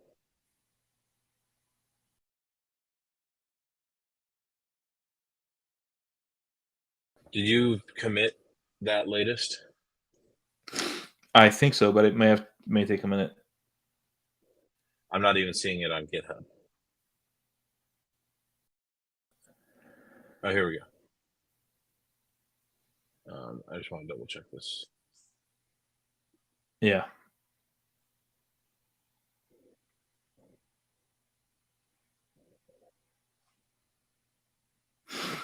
You know what? I'm trying to I'm trying to understand what it's actually doing here, because it did not insert the remove white space function. And I did the same thing and I got the same result.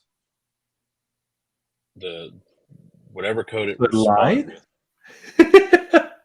It's like doing the thing somehow, but it does not have... I'm like a control F for remove white space. Nothing. Yeah, but maybe it used the text split somewhere. Split? No.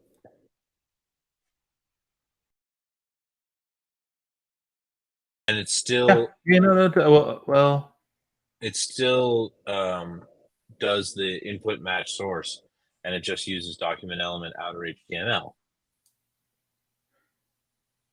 I see the function though.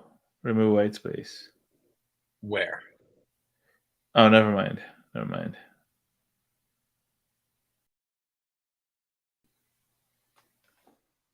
Right. So if I...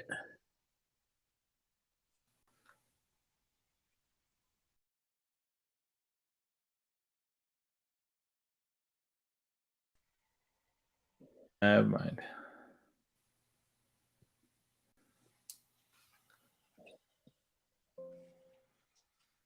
I don't know. Maybe it kind of got the message of what it should do somehow, but without using your code. Nope, it's not doing it.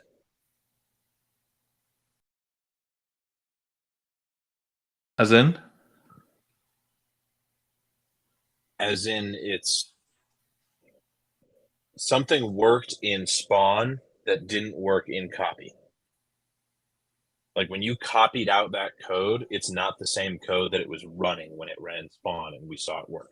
Because I'm on bootstrap.ai.github.io right now. It's not doing the feature. Wait. So if you do source now,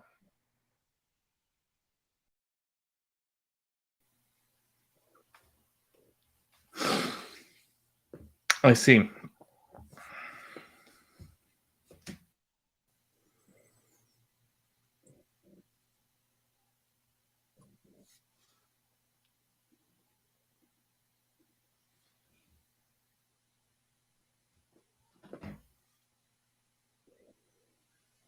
So what's next?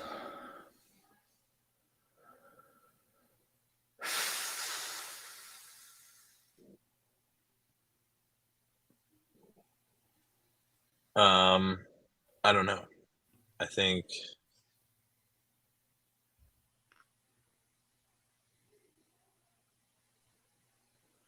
spawning frame.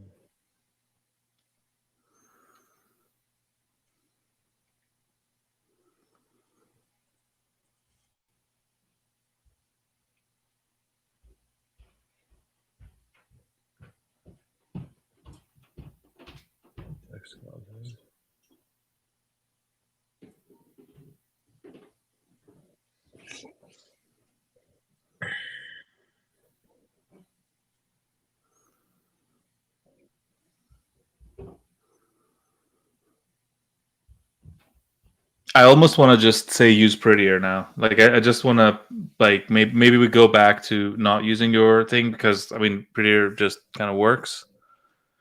Yeah, but and we have a much bigger issue here, which is that we can't trust the copy button.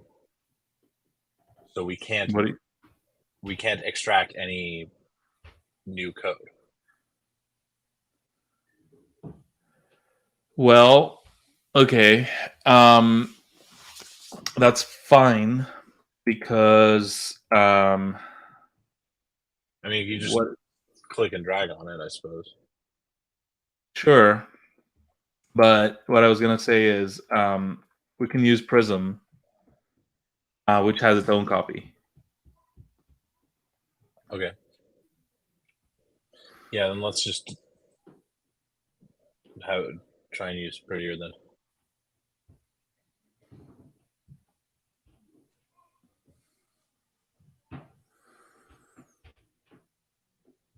Okay.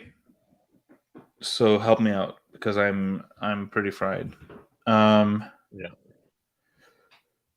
So I've got a blank canvas now with a code that we committed, which very well might not have any changes from the previous one. Actually, let me just confirm that.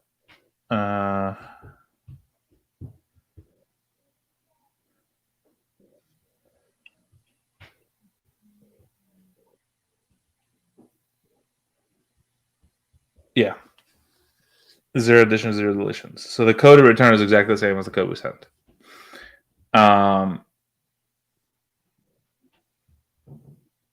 So,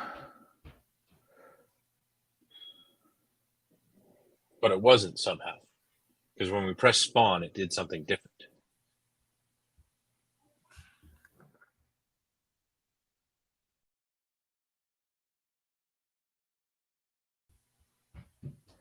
I don't know.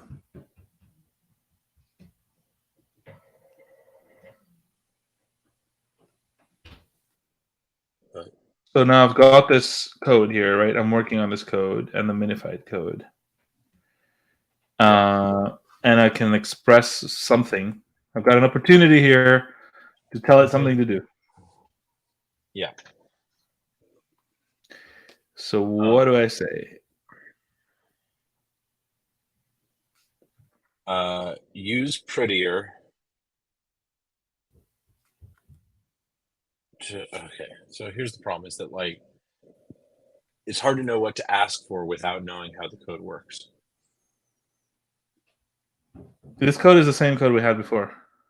Yeah, but I don't. It was entirely LLM written, right? This is another one of the big problems. To say nothing of context length, is that instructing it on iterative steps. If you don't understand how it made the prior steps, you don't know what the best way to do the next step is. So what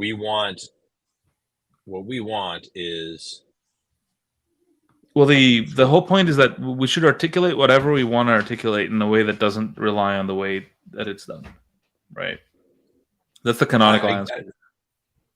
Right, but unfortunately, we're not there yet. We don't know how to do that. Let's give it a shot. Use Prettier.js to format.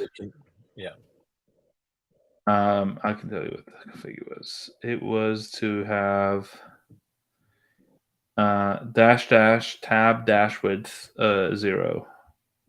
Mm-hmm.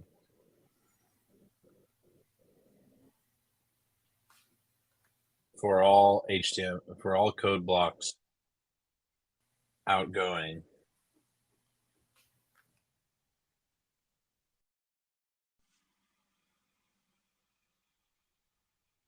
And let's just start with that.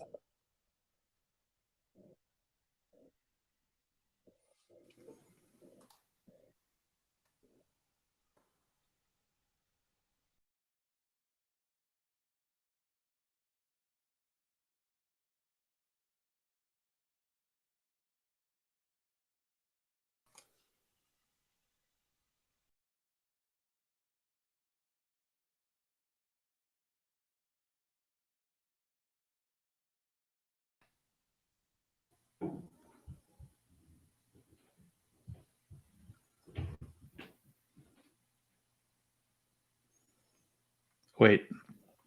I need to say that the parser is HTML.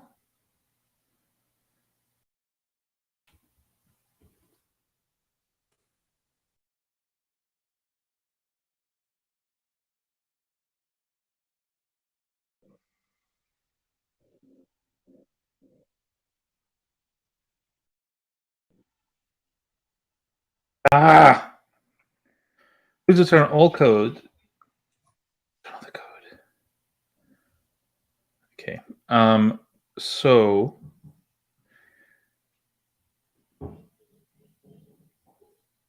okay, I'll markdown code blocks is what I want.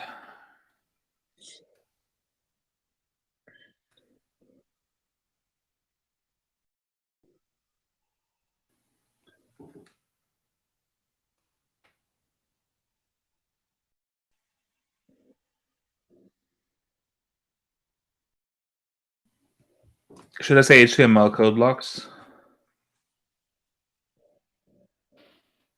Since it's an Sure. HTML parser. Sure. This will require us to do something like this, right? HTML here. Yeah.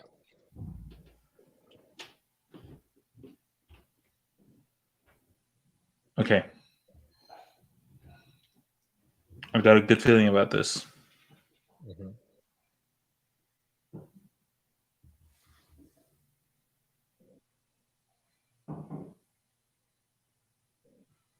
So if this works, then I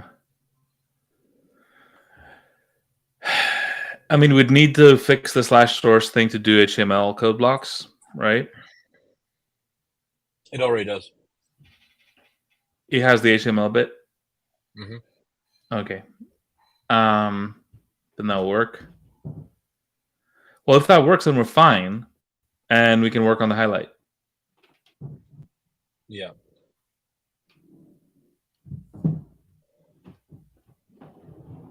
Right. Well, if that works, then that has effectively bought us some more context runway, right? Yeah. The question I have is highlight the most before we run out of that context highlight runway, right? We need to either find more runway or find a way to modularize. Yes. So Well, I mean, that's the bet. The bet is that we find a way to modularize. Right. So I'm inclined to go directly for that goal. In fact, no. Yes. Sorry, we need to move to function responses. I think that is kind of essential. Right. Okay. Yeah. That's the next thing. Okay. Because so just for anyone watching, what we want to do is instruct it to respond to us only in functions, so that it doesn't have to send back the vast majority of the code. And as a result, and first of all, it'll be faster. Secondly, again, we'll have more context to play with. But third, to do that, we need to write some code that will do the smart thing and take the old code, find the function declarations, take the new code, and jam those in there. Now, I don't want to get ahead of myself, but I think you should probably be able to do that with a regex. Unless the same function is declared in two places or something.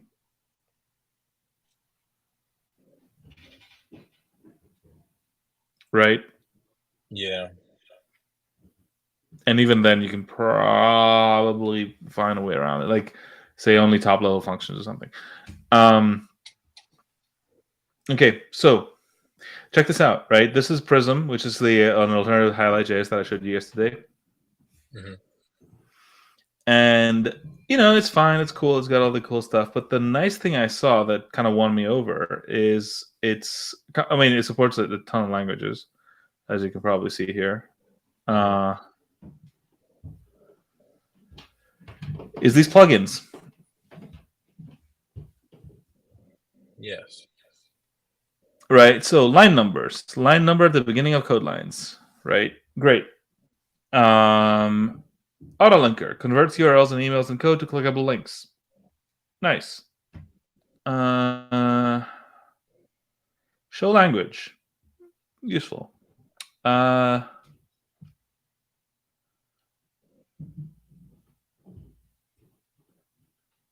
else? What else? Autoloader, whatever. I don't know what this command line. Display command line with a prompt and optionally the output response to the commands. I don't know what that is. I mean, it sounds interesting. Toolbar.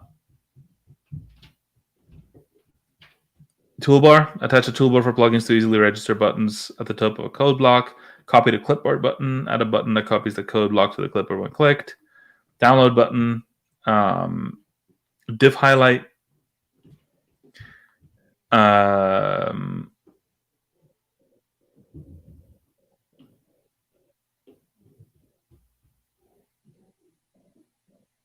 Match braces. Anyway, you get the point. Mm-hmm. And not only does it have those, but they are evidence of a plugin interface that we can then use for other things, right? Mm-hmm. So that's why I'm excited about it. But let's get over this hump, and then we'll get over that hump. Oh, look, it showed me something.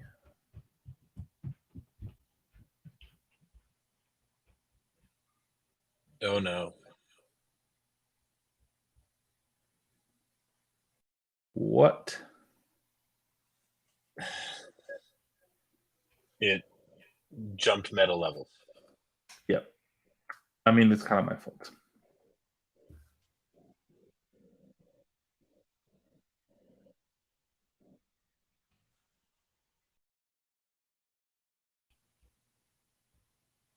I'll be right back. I got to take a quick bio break. Okay. Code. Modify the code to use previous format all outgoing GPT markup and all incoming micros logs with this parser.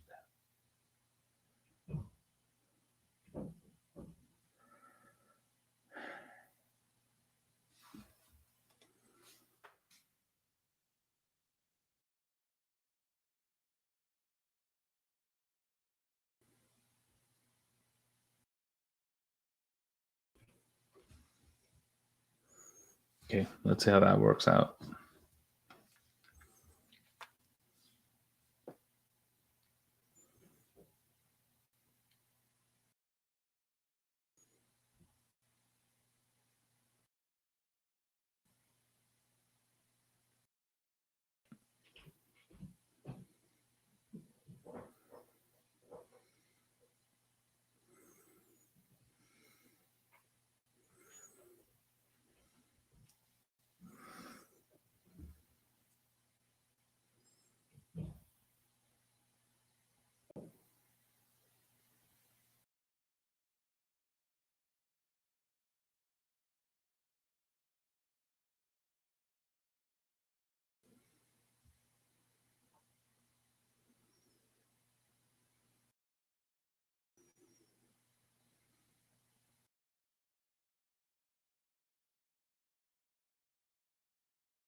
We got to do something about the speed.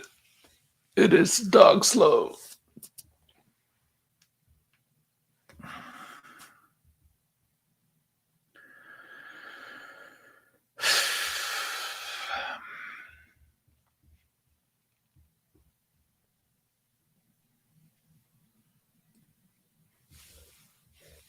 I heard the comment about speed. Yeah. Yeah, you know, like I think it's worth hypothesizing a little bit about the speed element because, like, I wonder if, you know, I mean, it kind of makes sense, really. It's kind of intuitive. I don't know if it's naive or just intuitive, but that the speed is really the time it takes it to process the thing, right? Regardless of input size, output size, you know, all the things. See what I mean?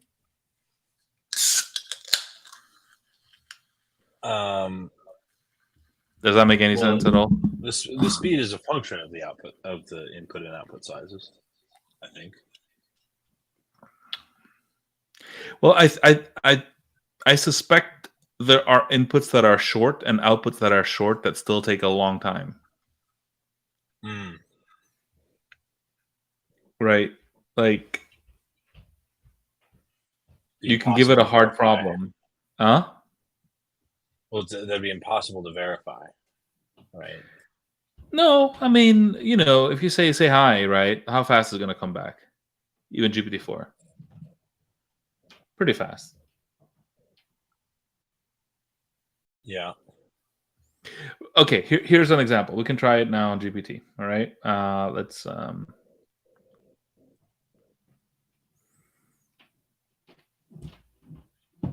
on, new chat. Oh my god. I suspect our chats are particularly bad because we do them at this time. And overnight, it's significantly snappier. Yeah. Oh, good God, man. Ah.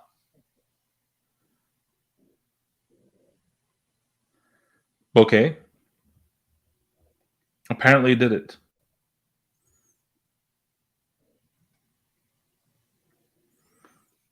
How do I find out if that worked? Let me. Actually, let's just do that. Is it here? Yeah. Okay. Okay. Shall we do this for a second? Shall we try this? Sure.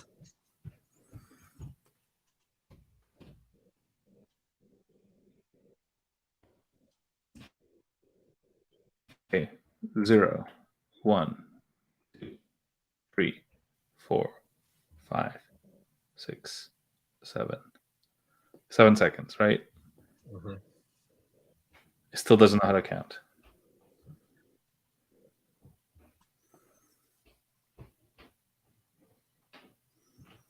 It gave me 10. Oh, no, wait, that's right. Okay. Write hello 10 times in different languages. 1, 2, 4, 5, 6, 7. Okay, fine.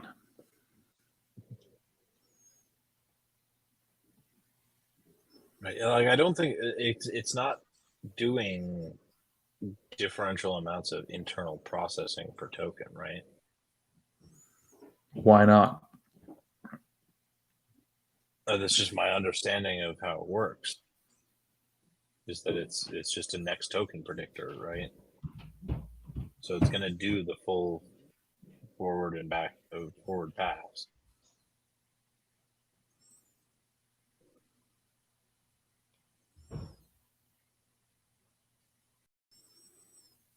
Like, I think you might be inferring an internal dialogue that doesn't actually take place.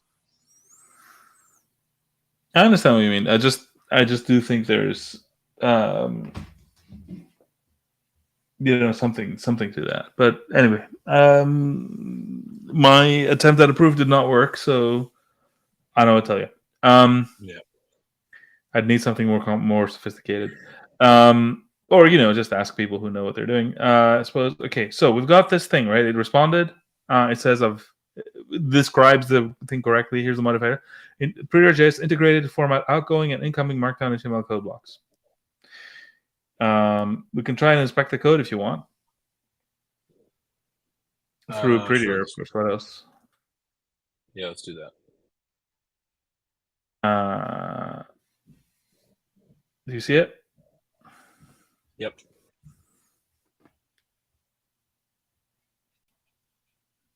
It doesn't have Prettier in there.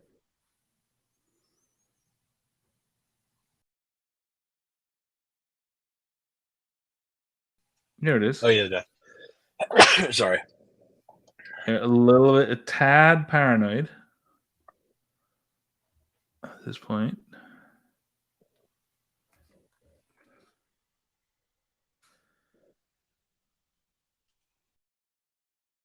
Okay, so if input match source,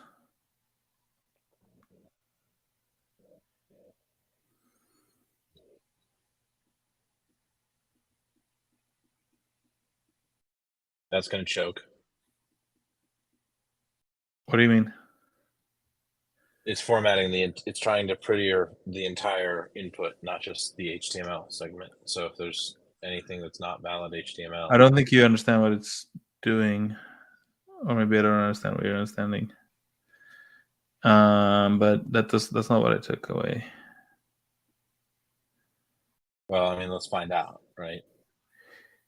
Yeah. So, oh wait, there's more.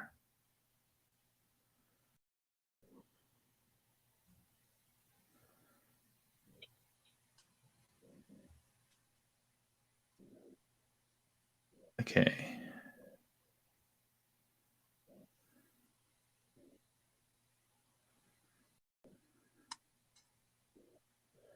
Okay, so this is the incoming stuff. What it does to the incoming. But that's not the only thing. Why is it choking like that? The find side of function is what's fucked right now.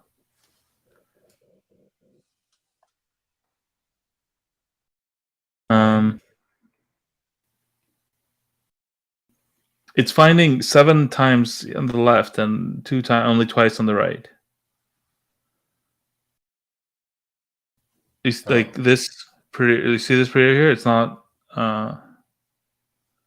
being found. Huh.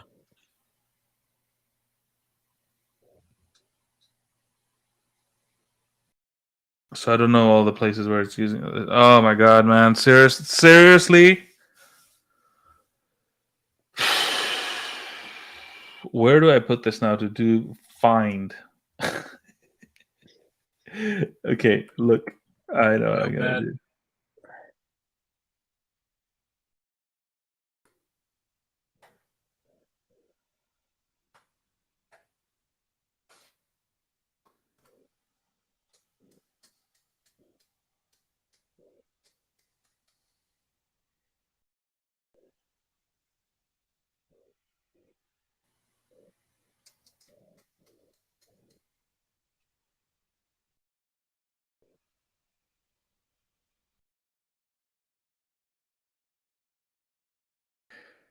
This is outrageous. I can't. This is way too stupid. This is just flat out dumb. I don't know what to tell you.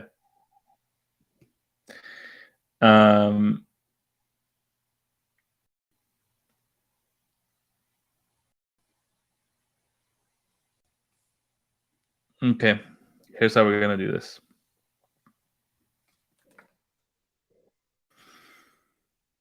You see this? Yeah. Okay, so oh no! What is happening?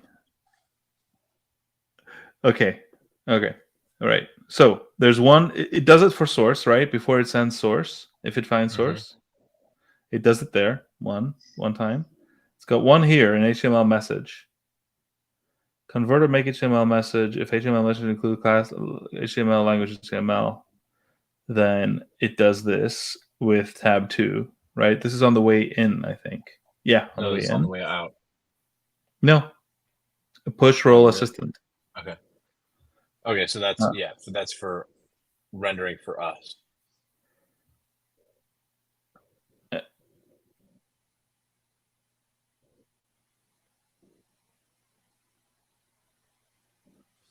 Yeah. So wait, what's happening? So it's, I think on the way out, the only ones that do this. Oh.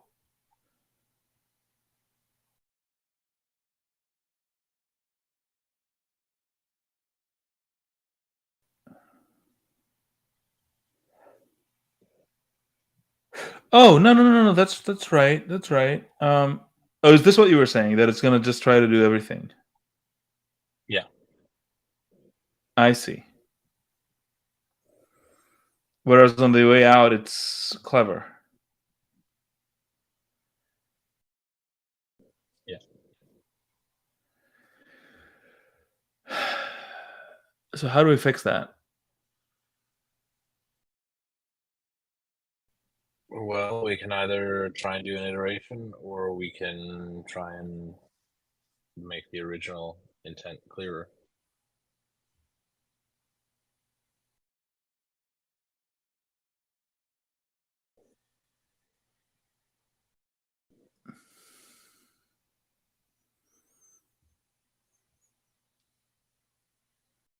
How would we iterate? Like, what would we tell it to do? So that it should only apply prettier to the HTML content and not the entire message.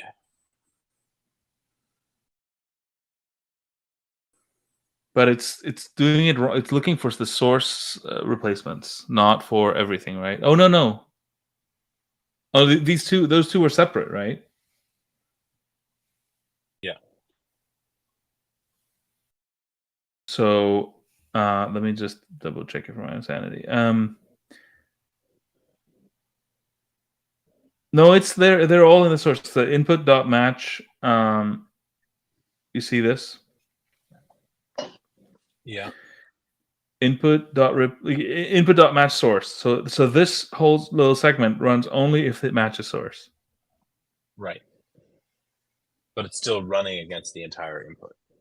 Yeah, so the way it handles sent stuff is garbage. The way it handles input stuff,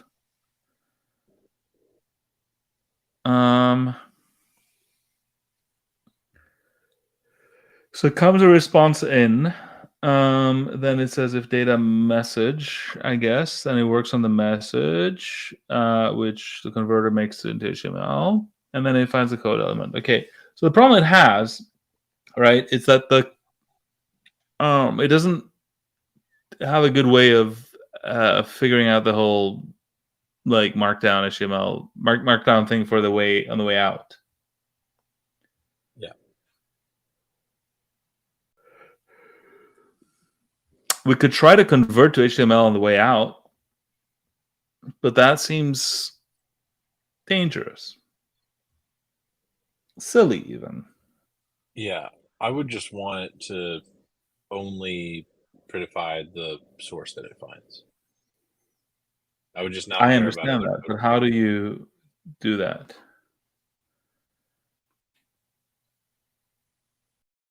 It just, like, how do you instruct the GPT to do it, or how? Yeah. Like, what would a successful run look like? Okay, so here's where we are, right? We you know for we might not be in too bad a position. Let me just check oh man, sorry, I started to get really fading.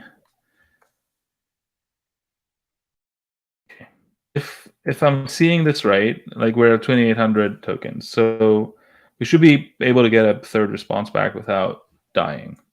Sure. So we can ask it to clarify. So we say this is not quite right. we want the users' messages to be what?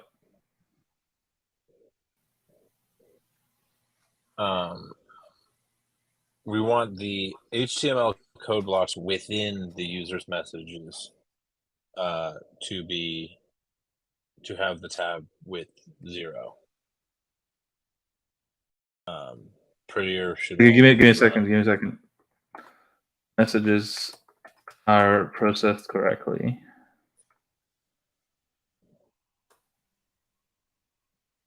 I mean, But you could just try and run it because I'm pretty sure Prettier will throw an error with the code as written right now.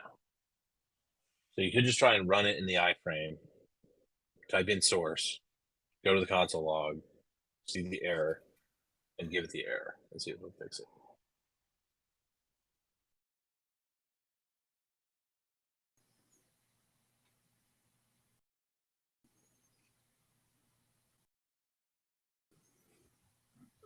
no error. What's the behavior like? What do you mean the behavior? I mean, what does it do? Nothing. It's waiting for a response. Right, but what does the chat log say for your request? It just sent the source, the whole source. With or without the prettification? Like, it flattened on the left. Oh, okay. So there is no button. So Prettier can just. Oh, whoa! Let me. Oh, sorry. I didn't realize I hadn't shown it. Yeah, here you go. You see? Okay. Okay, so it worked. Sort of.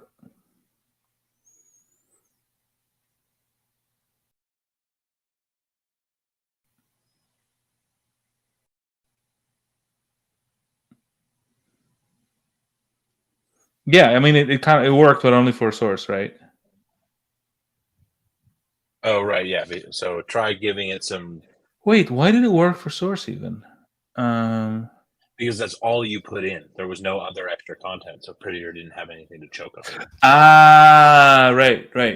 Okay, so if I put something more complicated, like blah, source.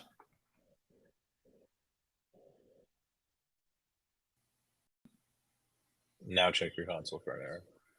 No error. You know what happened? That whole thing blew up, and I think that means my message remained unmodified and got sent. Yeah. I think, but no errors in the console that I can see. No. Okay, so abort the attempt to use spawn, and let's use this. Okay, the assistance messages are processed correctly, but the user's messages are not processed unless they trigger the source rule.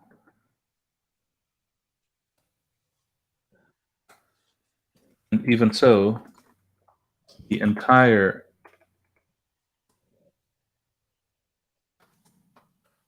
not just the HTML code block are attempted to be processed.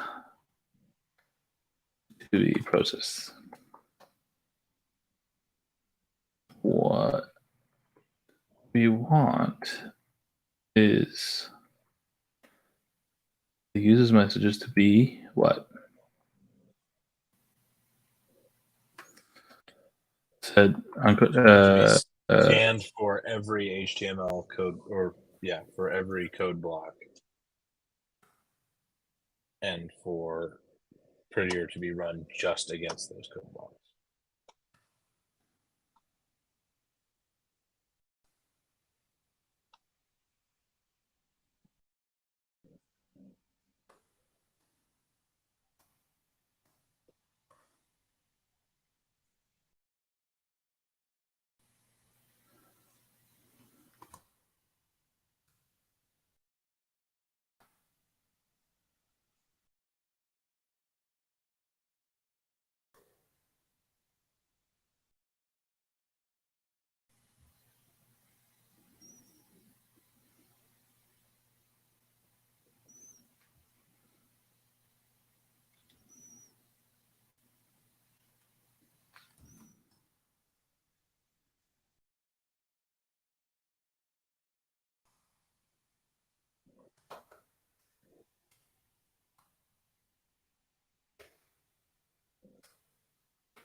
I think that's the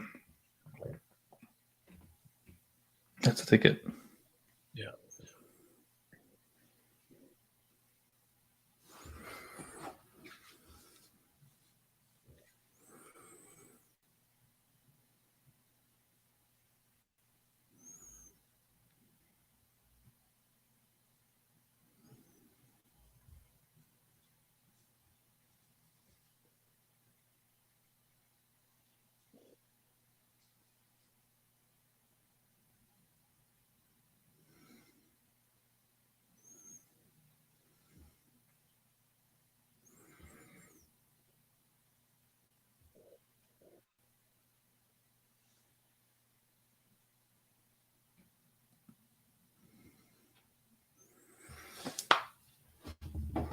While we're waiting, I got into a weird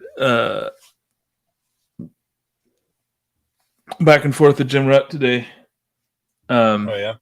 He announced that Rutt's rule is that let me show you. It's very funny. I think I saw Rutt's rule, but I just scanned past it. Generally, I'm not interested in people's rules that they So, well, somebody responded, there should be a rule that the rules people name after themselves be taken half as seriously as the rule people name after other people. I call this Hugh's rule on rules. The guy's named Hugh. But it says Rudd's rule on conspiracy theories: multiply the number of people who would need to be keeping a secret, and multiply it by the number of years that is alleged to have been kept secret. If the result of the multiplication is over 100, very unlikely to be true. So basically, 10 people can't keep a secret for 10 years. Yeah. And it says, what subsequently proven conspiracy theories violate Rutt's rules?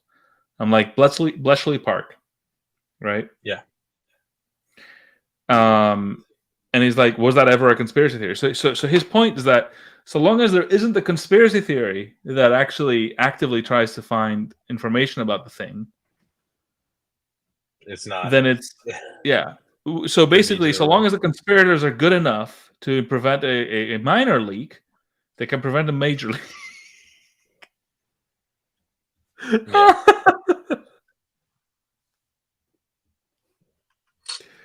Are you following along?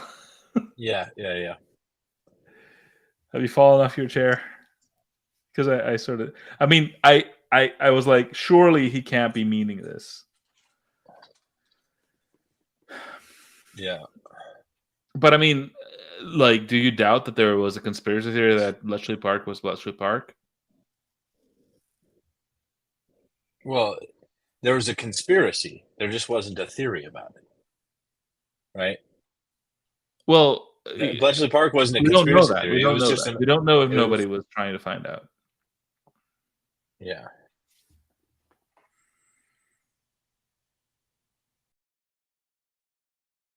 Yeah. Yeah, that's pretty. I mean, in principle, I get what he's after, right? It's just, size multiplied by time equals difficulty.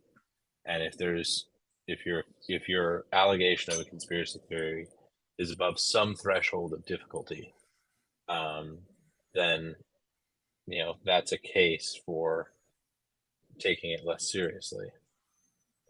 It's a fine back of napkin heuristic, but it doesn't.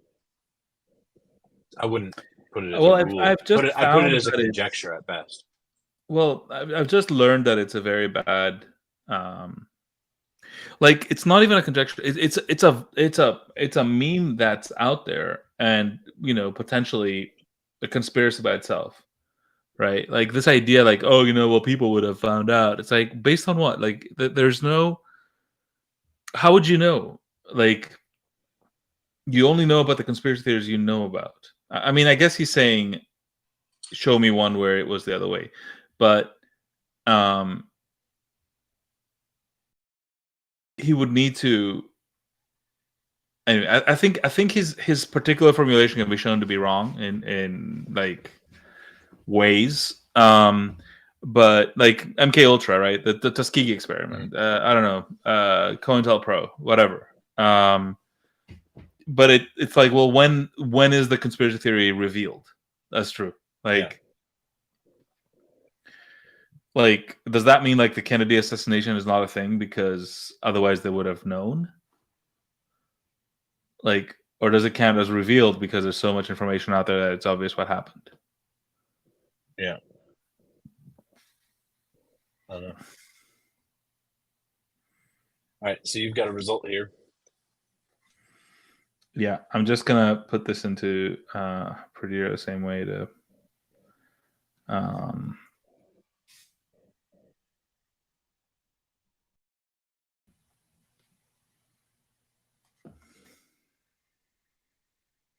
then I'm gonna take this and copy it into GitHub because reasons. Yep.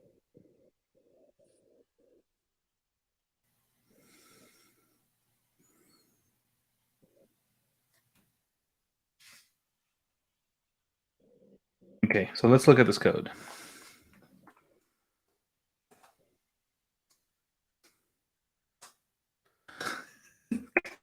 Fucking down.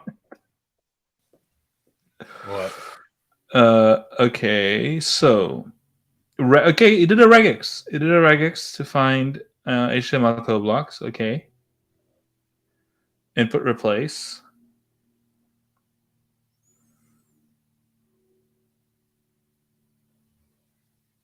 This. Yeah. And then, oh,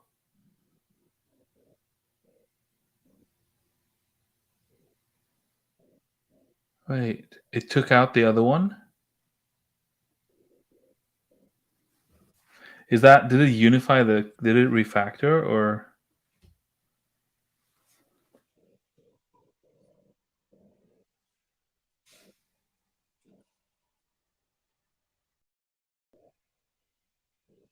Oh, look at that.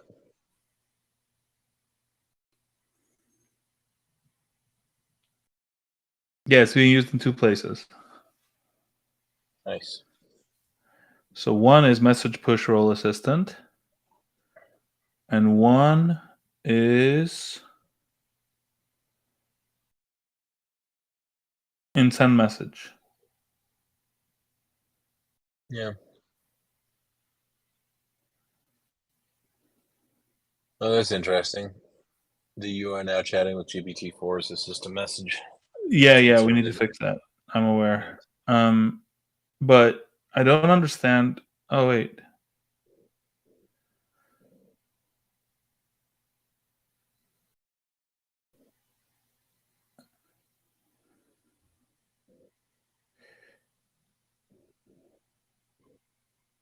Oh, so this is getting at it every time. Yeah. Okay. I mean, it's useless, but I think we should probably fix that. Yeah.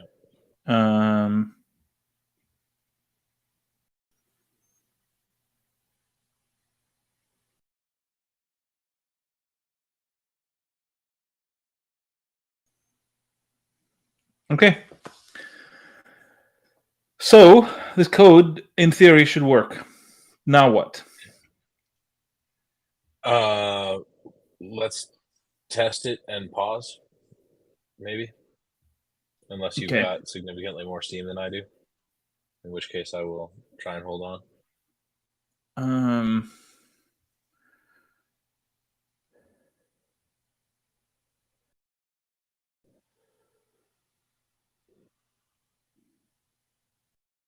Okay, so I got this code here. How do I test it?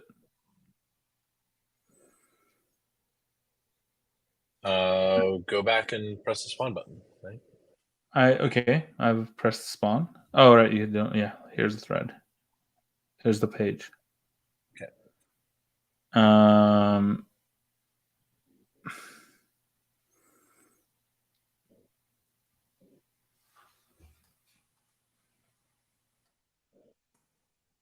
So source, and then I should say what?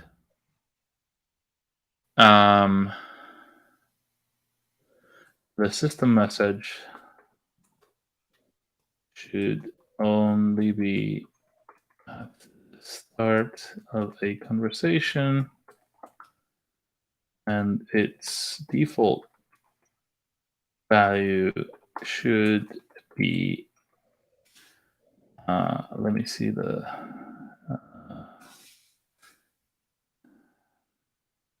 Jumper UI.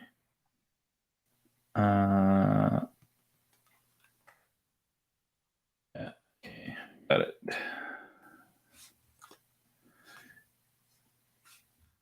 This. Does that make sense? Mm-hmm.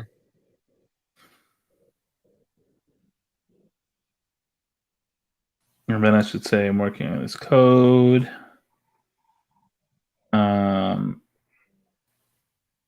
And I should say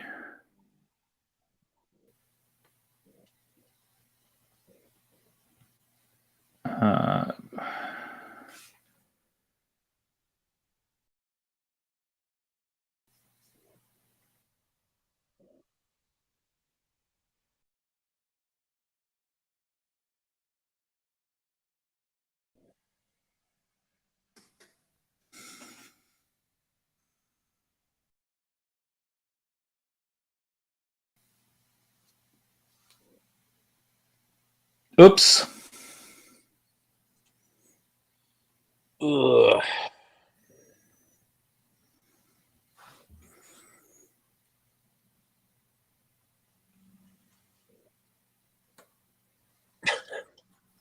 Now the handling of the source shortcut appears broken. Can you fix it? Go fuck yourself, human.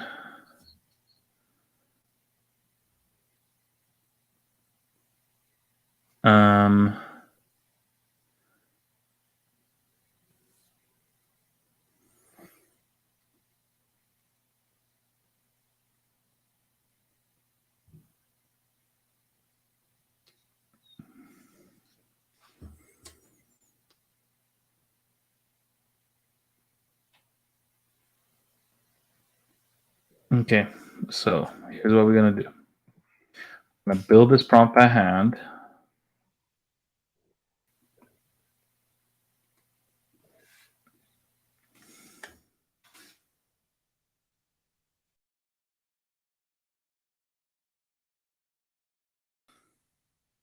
And then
okay.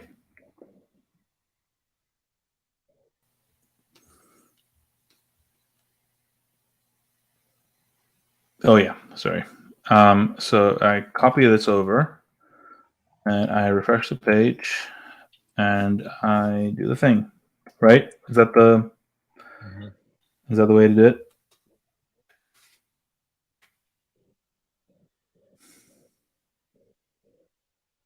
Here so.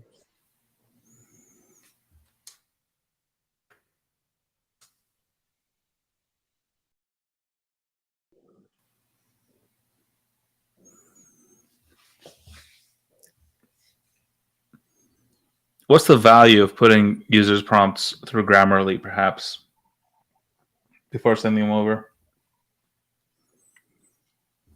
I would guess decent. I think so too. Something along those lines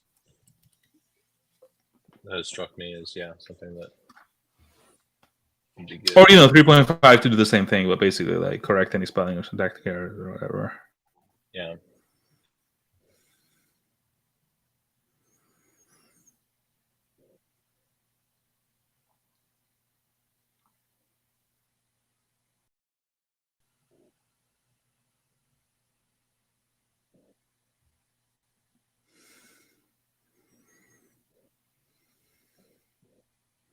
Okay, so now we're waiting for this.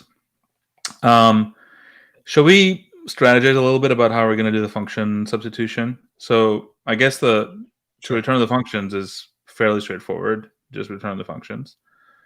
I assume. Now, for the integration element, wait, is this where maybe what was the shift called? Shift thing from Facebook? JS code that shift. was, yeah. Is code shift going to be useful there? It's not, is it? Maybe.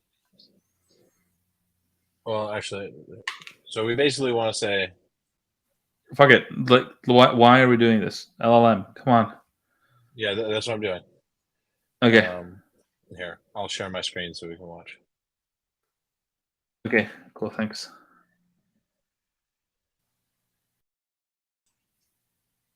Okay. Let's assume I have two source code files. One contains complete data and with including several functions. The other contains an updated function.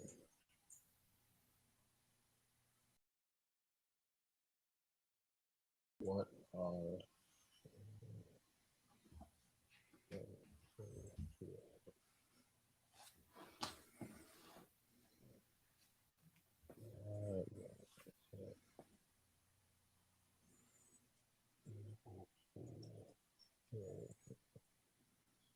that I do not have a version control different. What's the function with the possibly? Oh, we weren't seeing it, but now we do. Oh. Manual approach.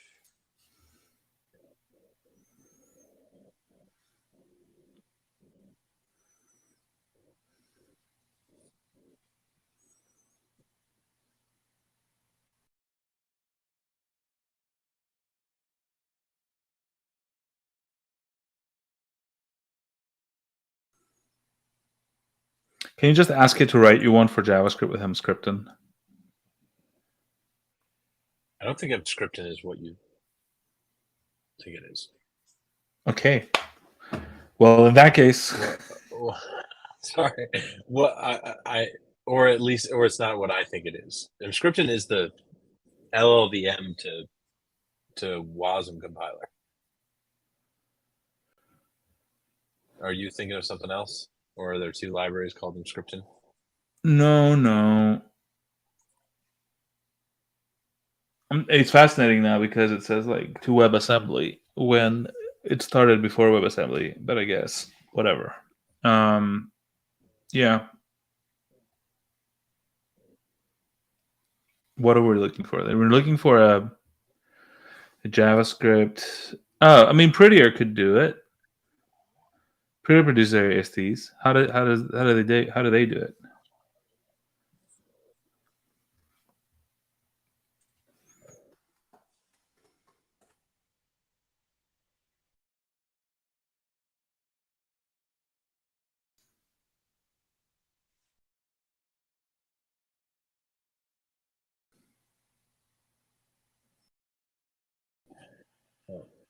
Let me just ask. Could I do this with simple Linux? Oh, Babel. Yeah.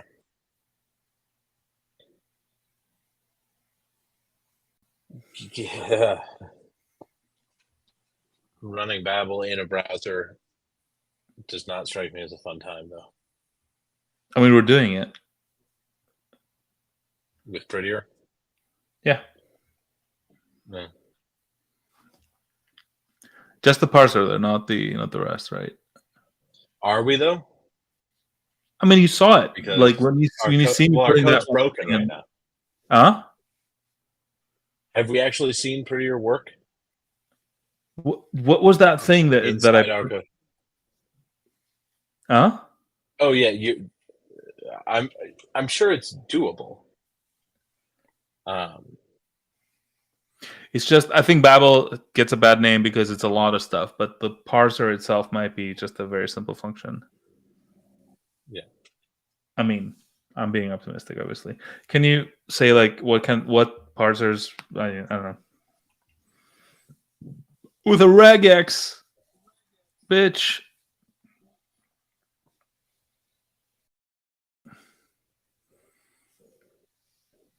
Indeed.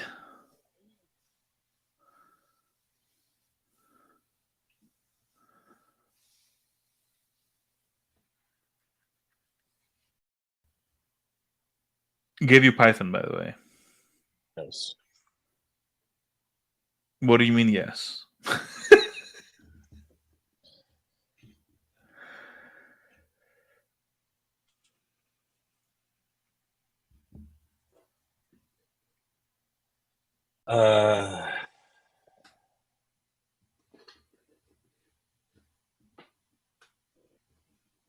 How would I do this with JS Code Shift?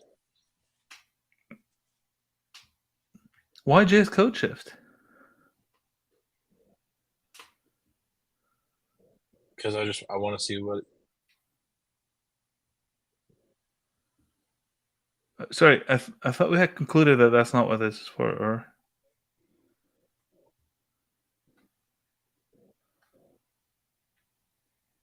I'm hopeless.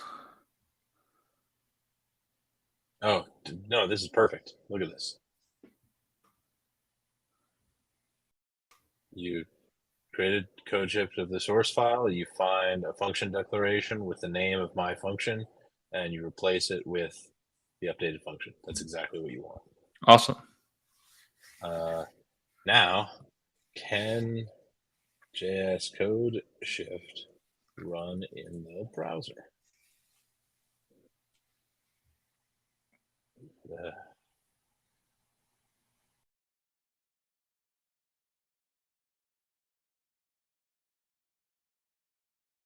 Esprima, is that what you were thinking of? Yeah.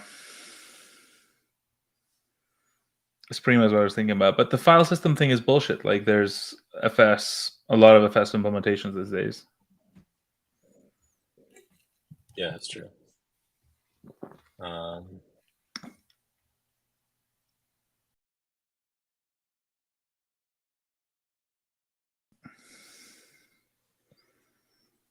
Yeah, Esprima is what I was thinking, though. We had used that to do something really cool. Basically, we wanted only a subset of JavaScript, so we literally just defined that. We made a mini language that was like a subset of JavaScript at some point. And we used this Prima to validate that the code was not fully general JavaScript. And then ran it on JavaScript, obviously.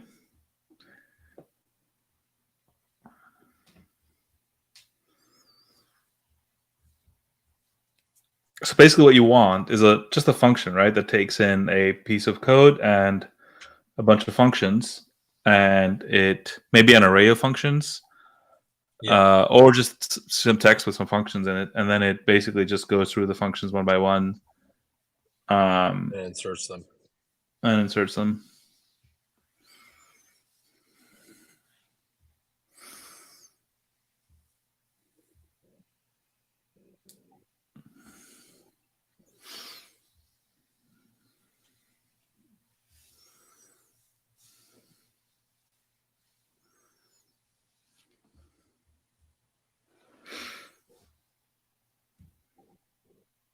What are you thinking about? I'm looking to see if there's if anyone's done. Oh, you're in a different tab. That's what's Oh, happening. whoops. Yeah. You can share. So what I found is, you see this top bar sharing blah blah blah No. Oh, on yeah. your browser, at the top of your browser. Yep. Okay, you see the button? There's like share this tab instead. Ah, yes. Nice. Yeah. If nothing else, we're going to learn this program by the end of it. I swear. Yeah.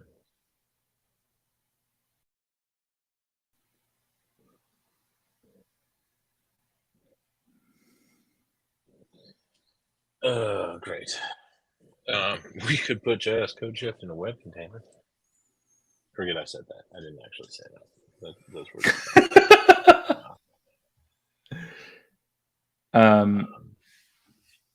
Has anybody run it in the browser? No, not that I've seen. But like, is anybody stopping anyone from? Well, I mean, the second it. Let's see if it's on unpackage, I guess. So what's the deal with unpackage? I see it a lot, and I haven't really been acquainted with it.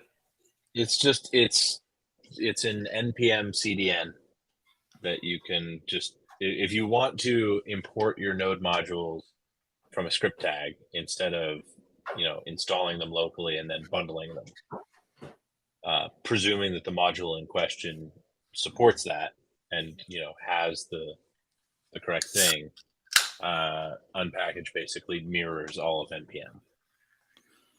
I see. So why wouldn't it be here?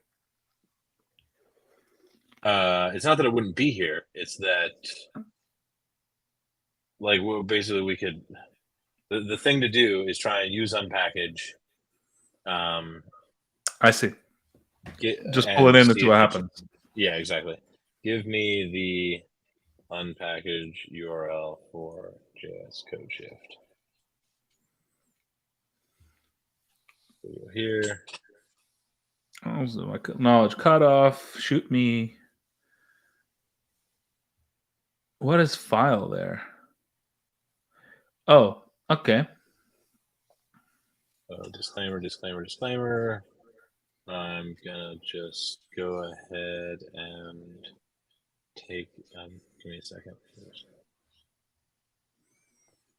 Just gonna do horrible things to my local file system real quick.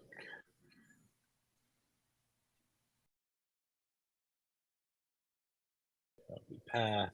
I go here. Requires not defined core JS code shift. So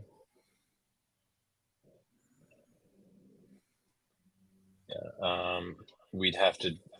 I mean, what we'd have to do is we'd want to bundle JS code shift for the web, which I'm sure we could do. Right? We could put in the proper shims. I've mutilated enough Node.js libraries to get them to run in the browser that we could. I guess the question is, can we just use Esprima? Right? Can you just ask it to do that with Esprima and see if they? I know you want to use CodeShift, and I sort of want to, but like if there's a simple scriptlet, it's probably worth a shot. Yeah.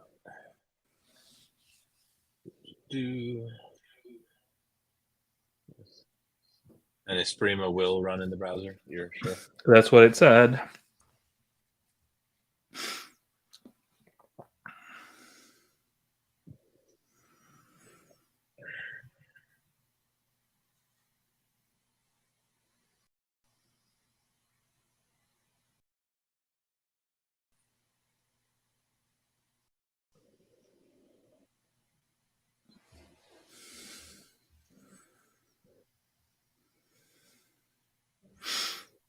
Okay, well, that's more code than before, but hey, not much. Yeah. Place original.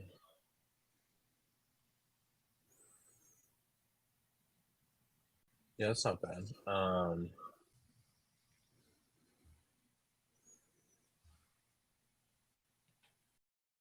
And you give me an example of this that is running in a browser with libraries loaded from unpackage.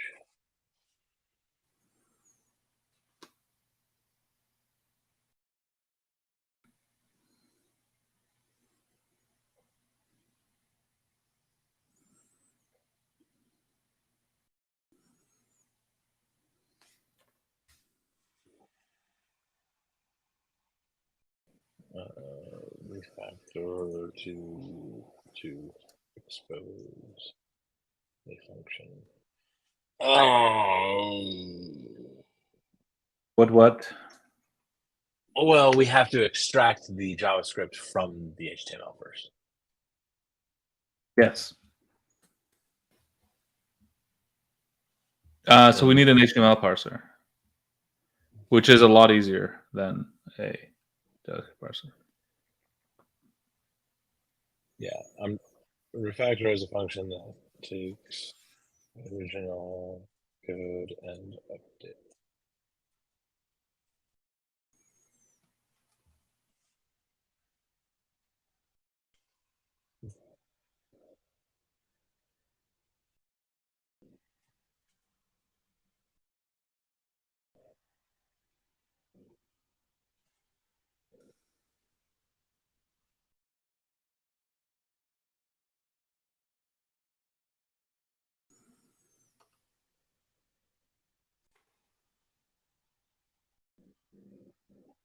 Okay.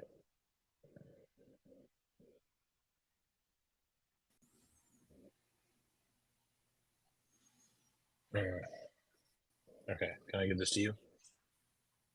Huh? Or actually, here. Okay.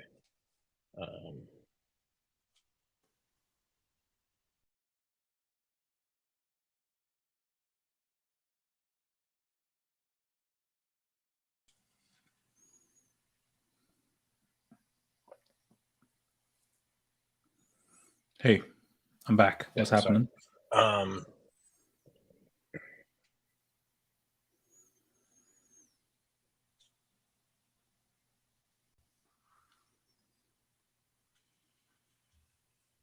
Trying to think how we have to tackle this, right? Because we need to parse out a script tag from the HTML.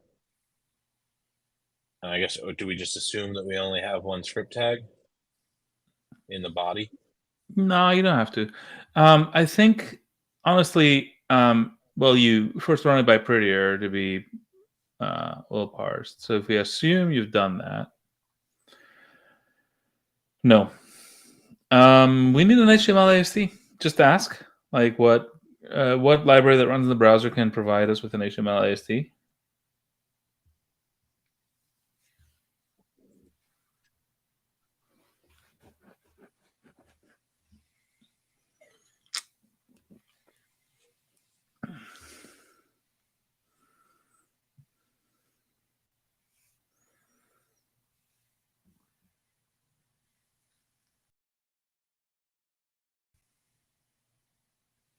Yeah, so basically, like, use that and then iterate through script tags and pass them to the Esprima thingy.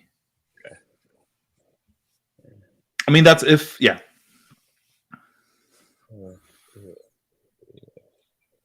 My code to achieve following. And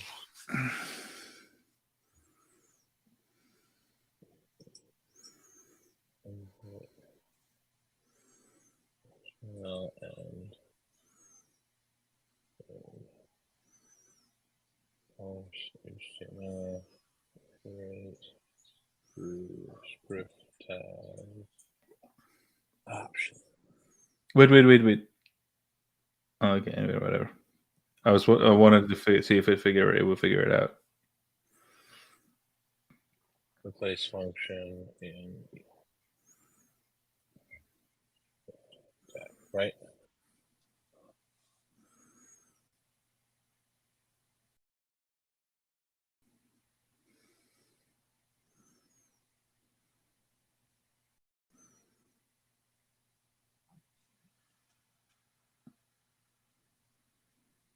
Delightful.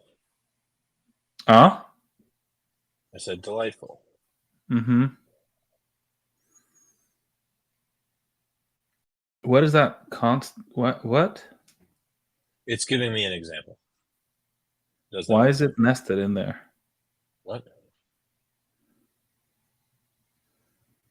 It's just what GPT does all the damn time. When you're asking it for, if you're asking it for like just a sample of code, it'll write the code and then it'll give you a usage example right below it. I know, but it did it in the same code block. Yeah, it'll do that. I see that all the time. Okay, so I'm gonna give this to you through the chat, maybe.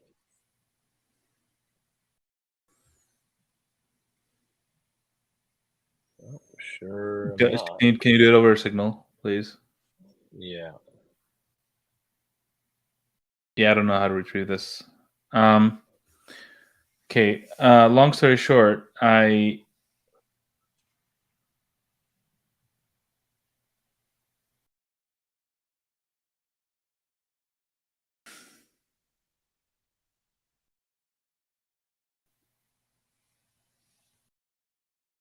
tried to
Do you get my Signal message?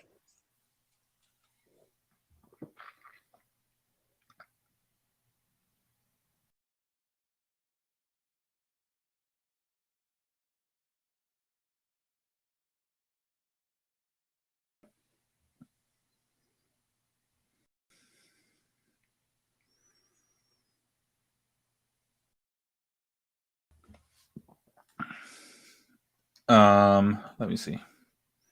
Yes.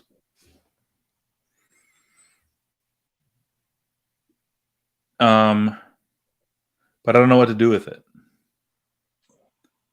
Same thing we did with the prettier stuff, or the regex stuff. Just give it to the LLM and tell it to put it in there and apply it to. But what does it mean? Put it in there and apply it. Like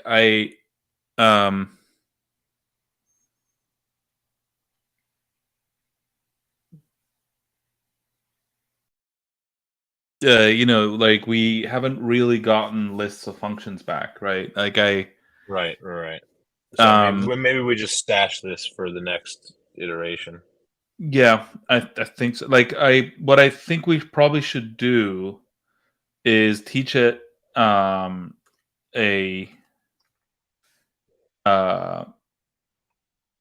format, right? Like for instance, like a JSON format with like an array, let's say, with functions that you want to change, for instance, and then we can identify that and bring it back. Then we can be like, okay, you know what to do, sort of thing. But actually what will be ideal Um,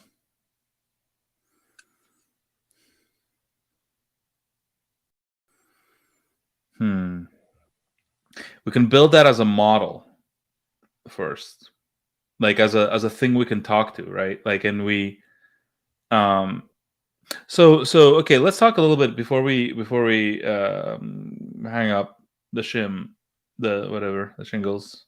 No, I don't know, something. Yeah.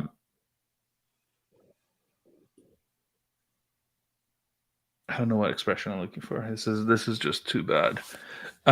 Before we go we hang up.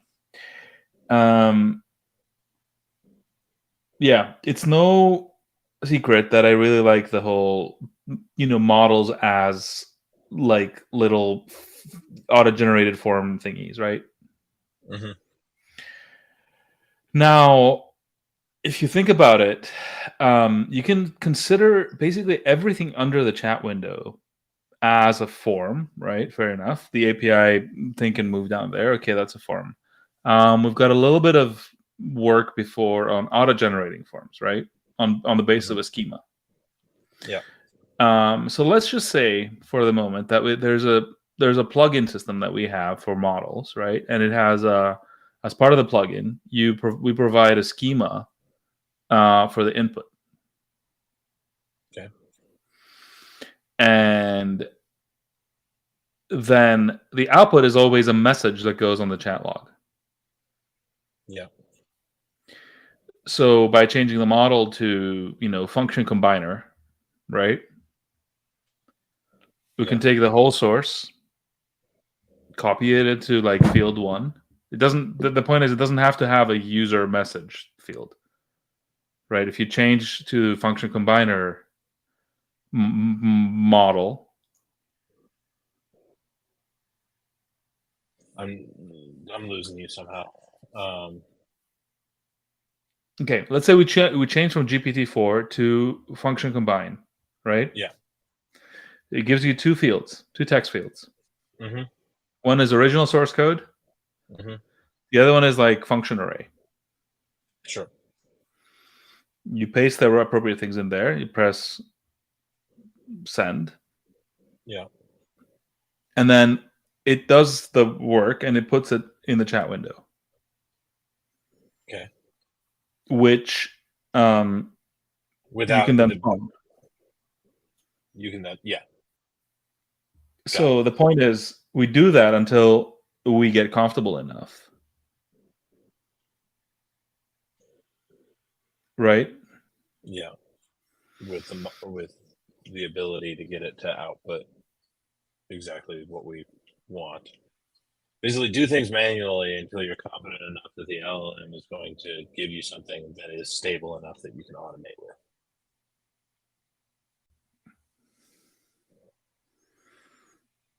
Yeah.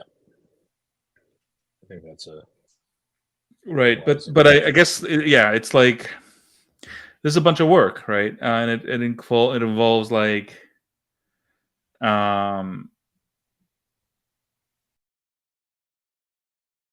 like separating out the LLM interface. But I honestly think it'll help our code a ton. Like I kind of am purposely staying out of the code, but like this piece of like the plugin has something that it puts into the like because the equivalent plugin for GPT would be something that includes that whole piece down there, right?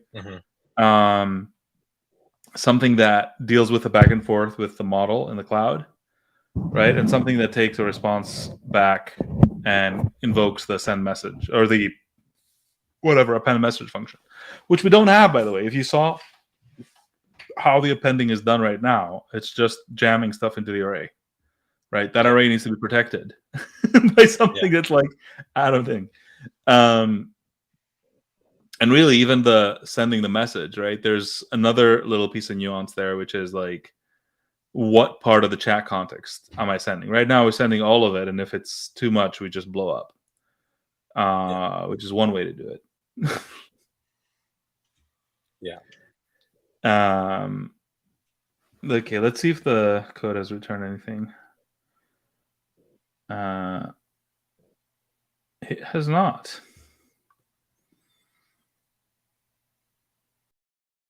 This just can't be.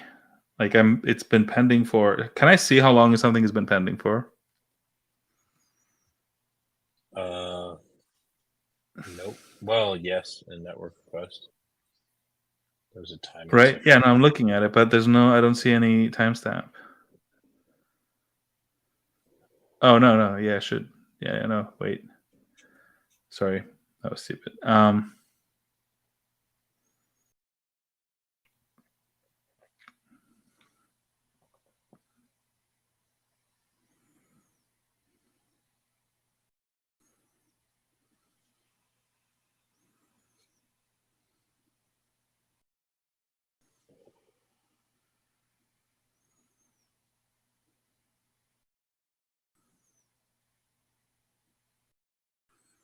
Anyway, long story short, I got back a. Can you see this?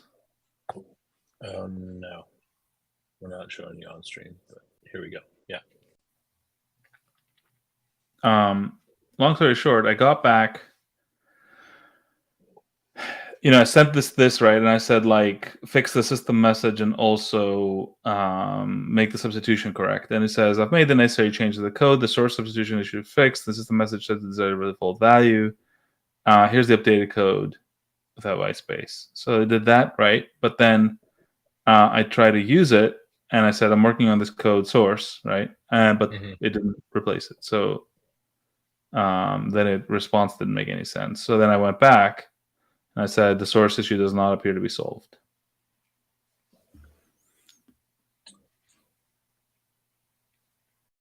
Now it's hanging. We're waiting.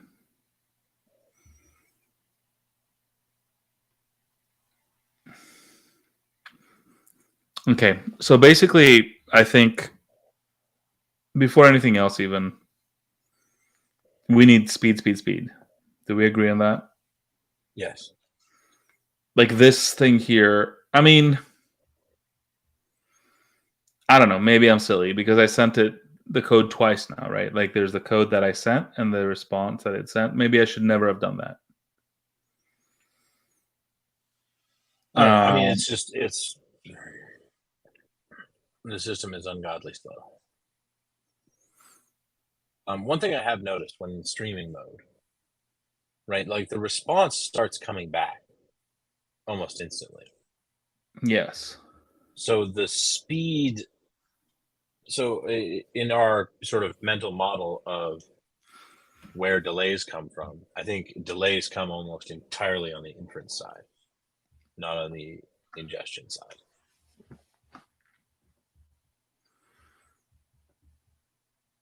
So that's good to know. Is that I wouldn't be tempted to. I mean, you want a token savings on input just for the sake of longer context window. But yeah, I see what you mean. Shortening your input context probably isn't going to get you anything on speed. Okay, so then the functions thing is really critical, and we can probably start experimenting with it on ChatGPT. Yeah. Actually, you know what? We can try that now. Can you see it? Yeah. Could you zoom a little bit in your browser because it's really tiny? No, absolutely not. Okay, how's this? Is this better? Huh? Yes, much better.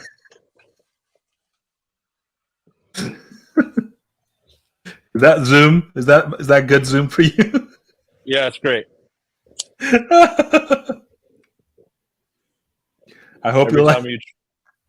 you troll me, dude, I gotta tell you about this. This is the wildest thing I've ever seen on ChatGPT, and it just happened completely accidentally. Okay. Okay. All right. So please rewrite the code using array and object destructuring where possible. You see this? Yeah. Okay. I can zoom in a little bit more. We're gonna need it. I left the room. You didn't notice. Okay. Are you back now? Yeah, I'm back. I was just doing it for a comedic effect. It's like I am reading the room. I'm just in a different one.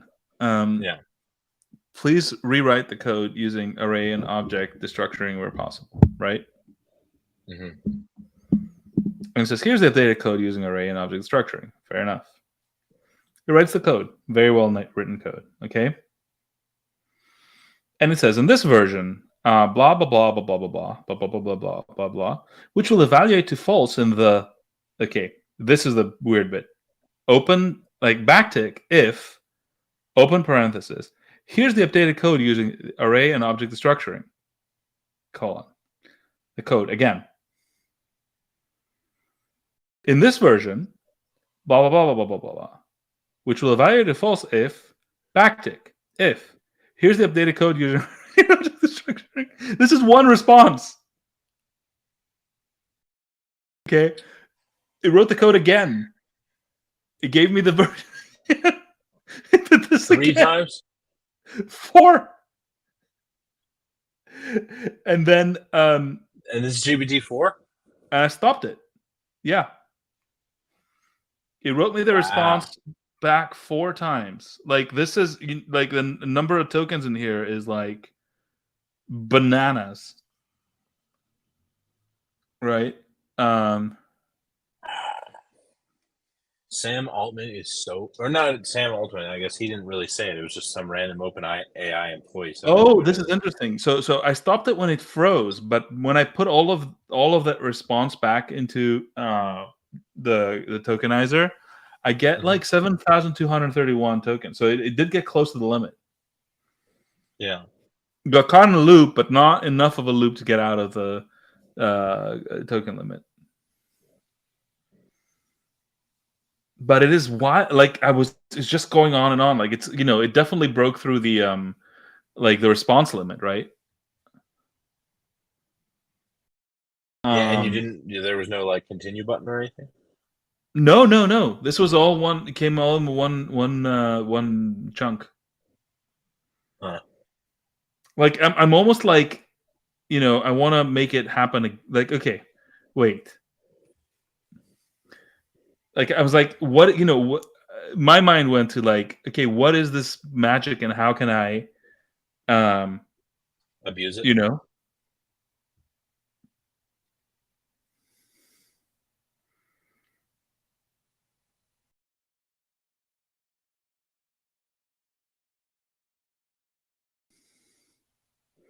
Okay, I mean GPT appears to have borked itself.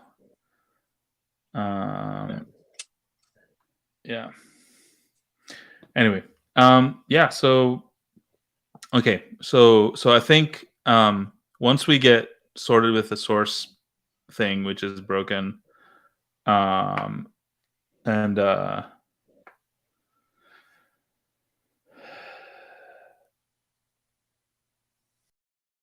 wait, what were we fixing? Oh yeah, this back and forth prettier thing and fixing the source thing.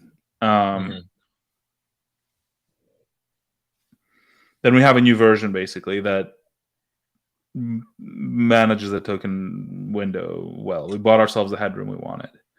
I think the next thing we do is we figure out the prompting strategy to get a stable, function array back for changes that we want. Yeah. Right.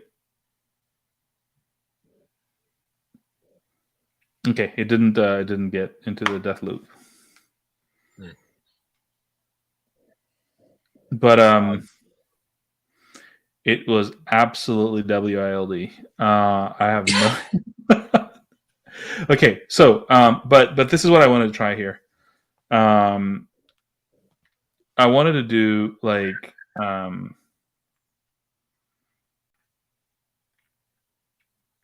can you tell me one fix to do something that I can I mean it's only got 3 functions.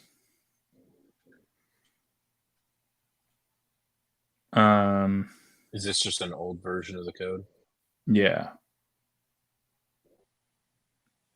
Tell it to give you an input box that allows you to set the system message.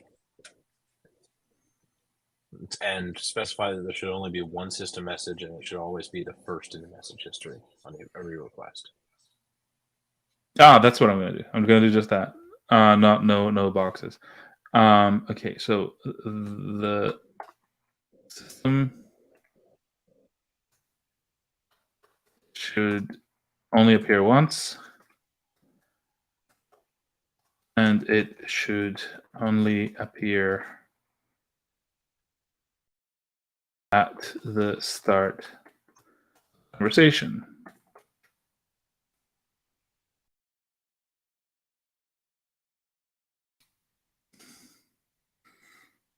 It should be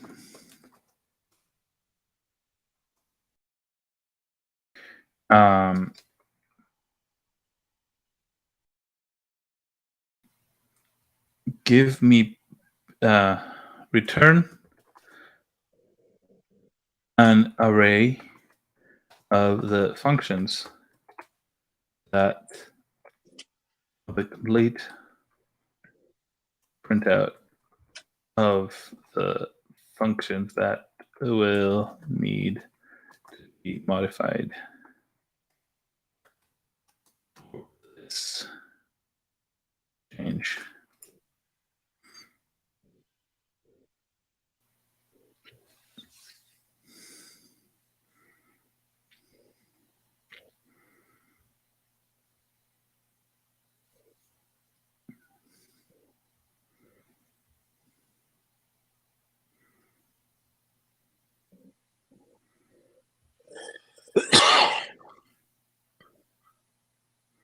Okay, so it sent me two functions back, but not an array.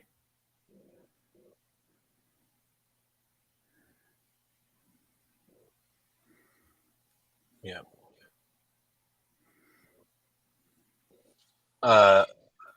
It's better working with Markdown than it is with JSON. I would say give me a separate code block per modified function.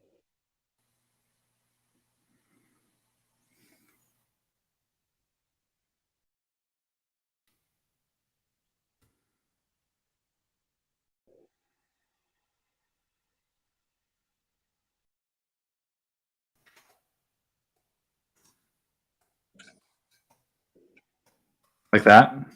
Yeah.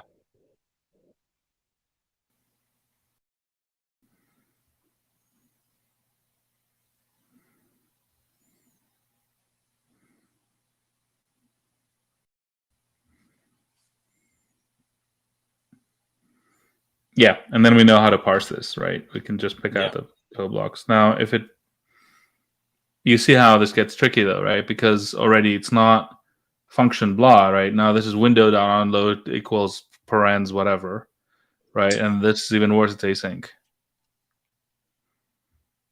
Yeah. Right, so we need a quite a sophisticated. Oh no, that's not true. Maybe AS Prima can just handle this. Well, I think this is a combination of making our system making the ingest system as robust as possible, and I think as time progresses, it really is going to be imperative that we come up with some sort of a style guide, right, to provide to the LLM, right, so that it's not always. I mean, I've you see here, I've pushed it for arrow functions, right? Right. Yeah. It's just that this one is a new one. There's two dimensions that are in play here: async or not async, right? Mm-hmm. Which is just what the function wants to do. So I don't know what we're gonna do there. And the other one is that this is a new variable as a function. Then this is assigning a function to new one. Now, I guess one element of style code style we could do is to say, if you're going to do this, right, first declare the function as a variable and then assign it. Yeah. Now you would still need, but that still constitutes part of the diff, right? Like that's things part of the what? Suturing. That still constitutes part of the diff. What do you mean? Well, let's say that this window.onload function didn't exist in any prior version of the code, right? We wanted to add a new feature that happened on load, that needed to wait until on load, right? So we've declared the new function, and we can pull out that function, and it's number one, new function isn't handled by the stuff that we've already done. We need to be able to handle, like, if you don't find the function at all. That's probably handled if we do the whole thing of like having a constructor. right? So the window unload assignment will be handled by modifying the constructor function. See what I mean? No, not at all. So let's say our code, right? This code here. Yeah. Either by convention or just whatever. Like there is a function here which is like const constructor, right? And there's Yeah. only and it might be a self-executing function, or it may just be that at the bottom there is like constructor parens, right? Sure. So there's only one free floating line, and that free floating line is the one that modifies the constructor function. Sure. But Right. that would be part of a style guide, right? Right. That's what I'm saying. Yeah. Yeah.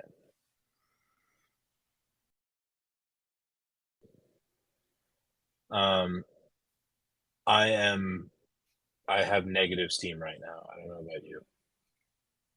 Ah, crap. I am the Sahara Desert. High temperature, but no moisture, no steam. Is there anything you want to No rest for the wicked. wrap? No, it's good. It's all good. I think we've done a lot today. The like if we have gotten to the other side of this problem with the context window, I think that's huge. Yeah. And we've set a foundation to solve the other problem with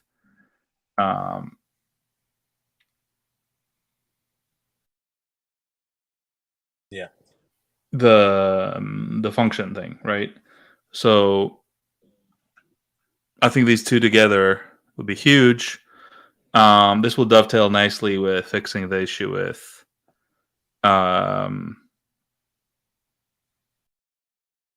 the streaming responses, right? Because you want to get the functions back as streaming responses. Yeah. So yeah, I basically will try to. I don't know if I'll have more time tonight, but if I do, I'm going to try to fix this share button thing. No, what is it called? The source button thing. Source substitution. Yeah. And though like I'm tempted to say we're being too cute with that.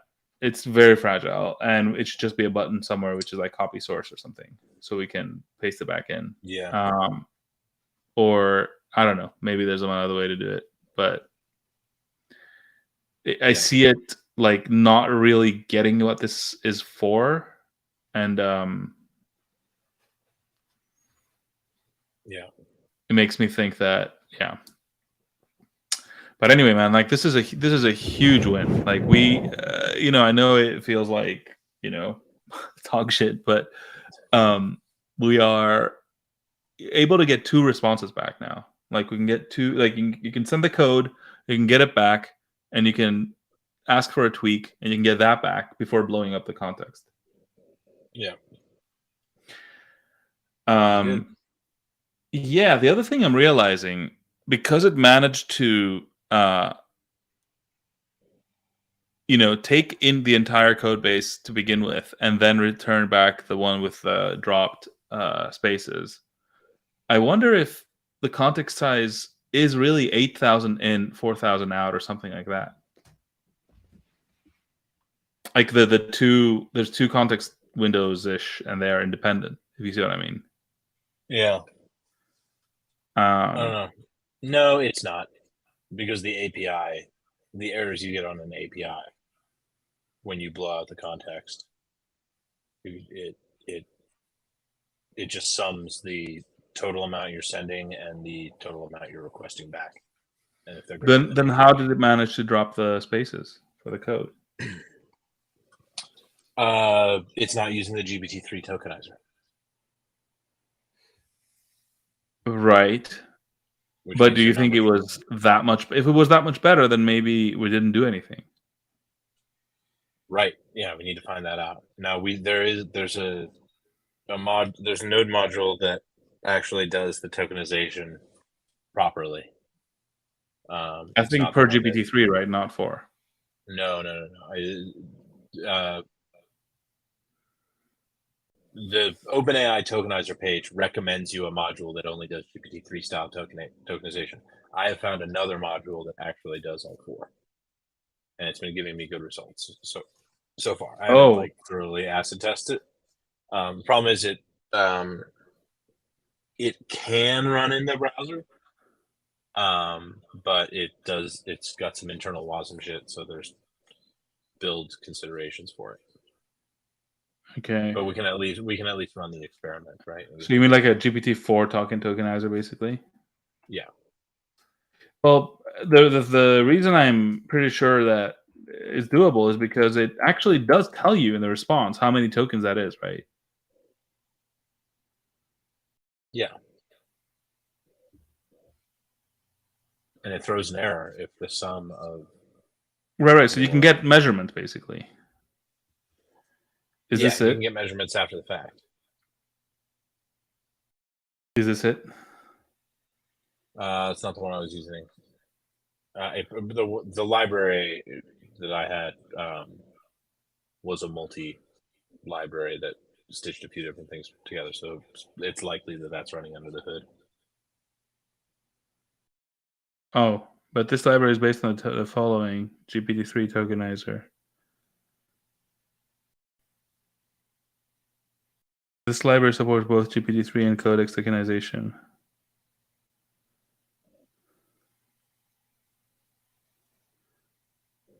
Okay, I don't understand why he's calling it. Okay, so do you know what it was called? Just out of curiosity. Yeah, let me find it. I'm using it in my OpenAI Q library.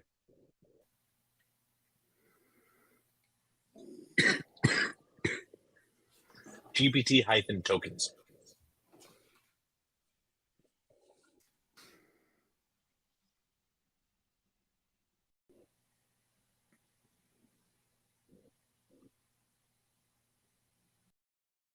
I might want to. Yeah, there you go.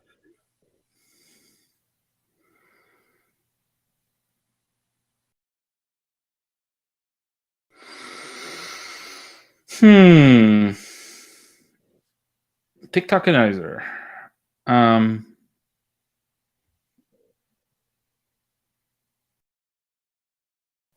Okay. So wait. So then, if you go for GPT-4,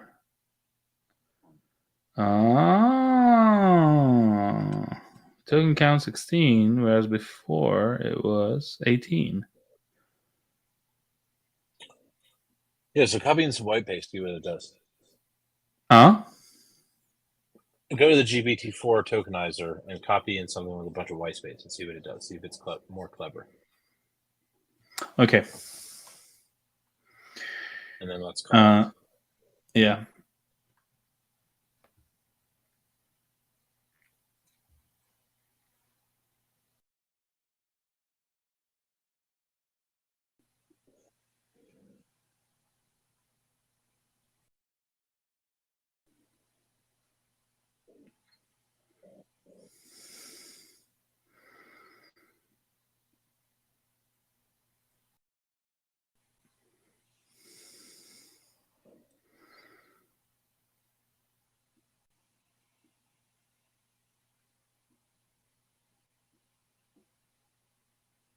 Ah, there we are. Okay.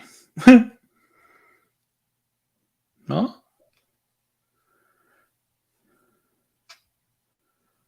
What's going on? Oh, I guess the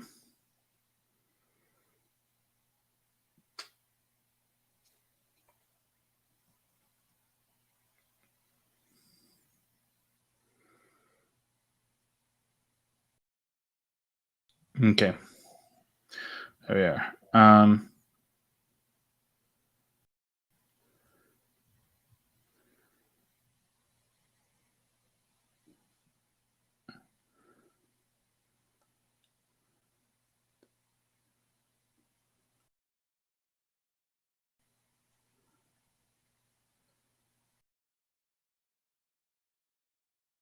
can't find where I had the original code where it actually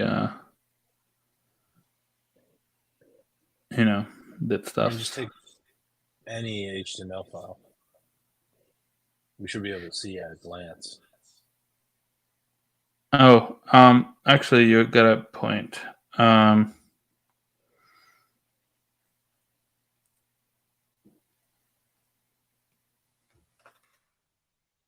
Okay, so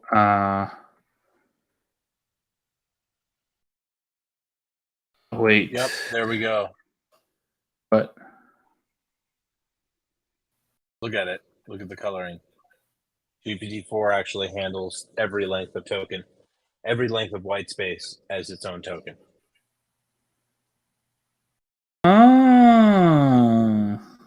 So, okay, our hack is completely invalid for GPT-4, but super valid for GPT-3.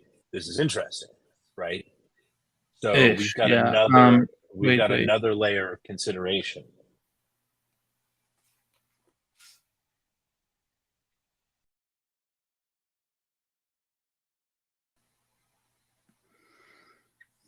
Because that's valuable semantic information for GPT-4 to know the shape of the code. Wait. So this is 480 tokens. And if we go to GPT-3,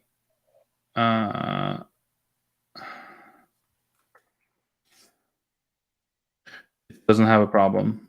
Maybe DaVinci is messed up. No, I don't know, dude. I can't replicate the problem here at all.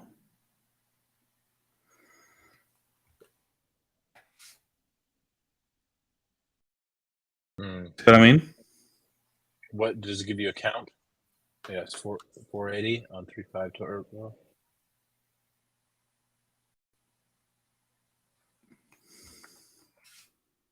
$480 on 4.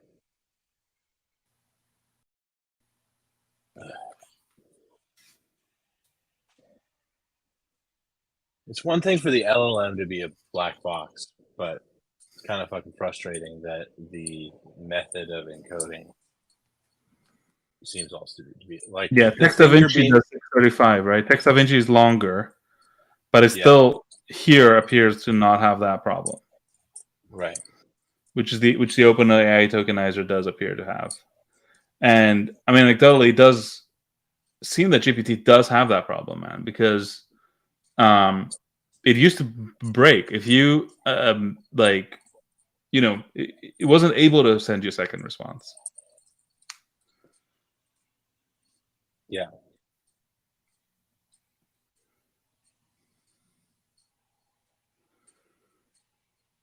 So now I'm just left not knowing what the source of truth is, right?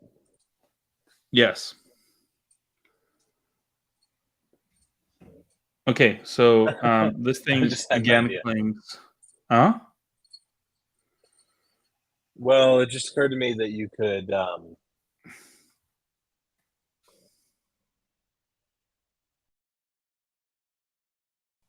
you could send a request with a response. I think we fixed the source thing, by the way. Oh yeah? I think so.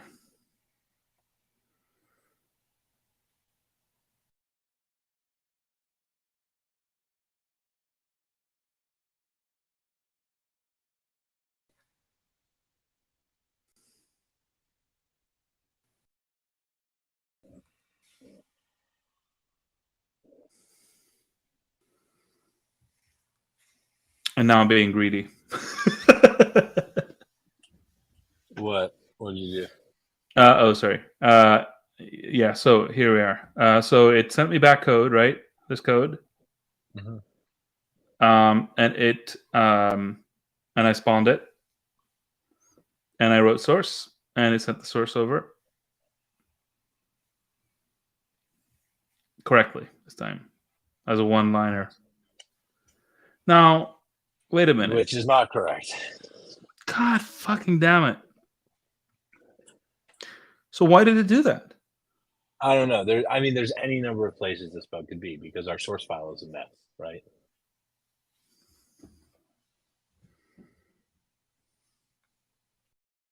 Like we're in this environment where we're asking it to drop an entire program at a time and make specific feature changes, right?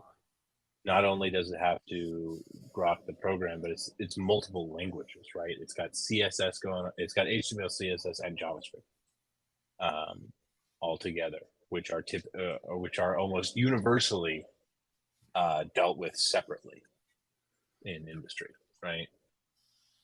This gets to the point of that fellow was making on Twitter about, like, handwriting HTML. Like our build abstractions exist for reasons. Okay, but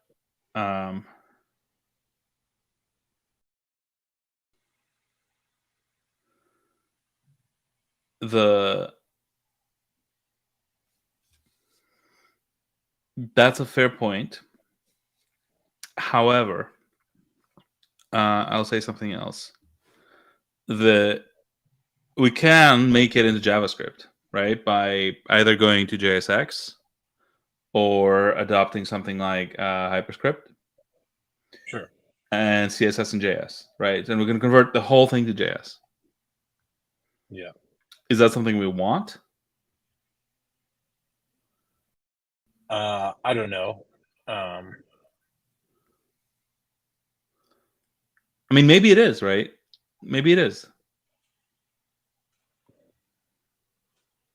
To have like one syntactic layer. I can imagine, though, I don't know that I should be imagining stuff, but I can imagine how all of this could, confuse it. Right. I mean, the thing is that, like, we don't. This is the larger problem is that we don't. If we encounter an error, right, we have next to no insight into where that error is coming from, right? Because Well, like, let me ask you something.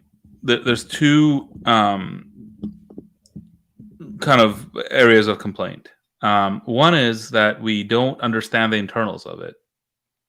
But if we had testing, that would be fine, right? yeah, The other question is, well, no, sorry, let me restate that. Is it a question that we don't understand the internals, or is it a question that we can't rely on the function? Because testing will fix the second problem, but not the first. yeah.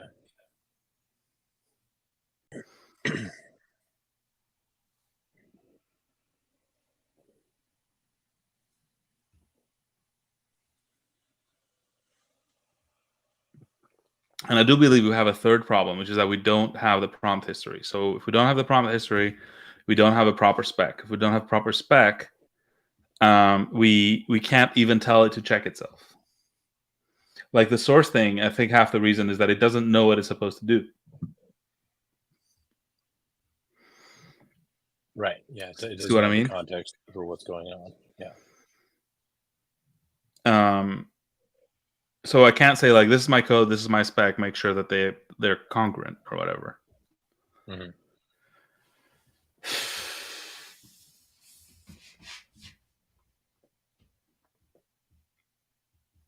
Anyway, lots and lots of things to think about. I think our main problem remains speed. I do wonder if there's something in what you said, though, about like, maybe it is worth trying to turn this whole thing into one big JavaScript file. I guess another way to do it would be to have 3 files. But then the spawn logic would become a lot more complicated. Yeah. Well, anything. Here's the thing: anything other than what we're doing right now, it introduces a whole other layer of some sort of build step, right? Now it could be a simple build step, but because if you don't have the complete bundle, if you're not operating on the complete bundle, then you de facto introduce a build step, right? Which we've resisted. Yeah, but it could be as simple, like, if you write a script, right, that runs on a page and injects on the DOM of the page, right? Yeah. it might, yes, you will, technically need a build step, but your build step is to prepend and append a few HTML tags, which is fine. I'm tempted to try that, but at the same time, I feel I don't have a foundation. Like we don't kind of know, we kind of know what we're building, but we also don't have a tight tracking of what we've told it to do so far. And secondly, yeah, I don't know. I mean, we don't know that will work. It's a guess, right? That transitioning everything to the same language would be a good idea. Yeah.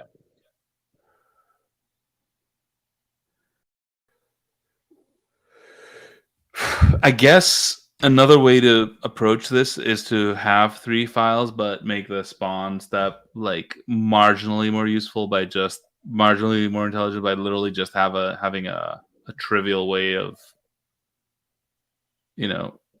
importing the JavaScript and CSS into the HTML page before running it.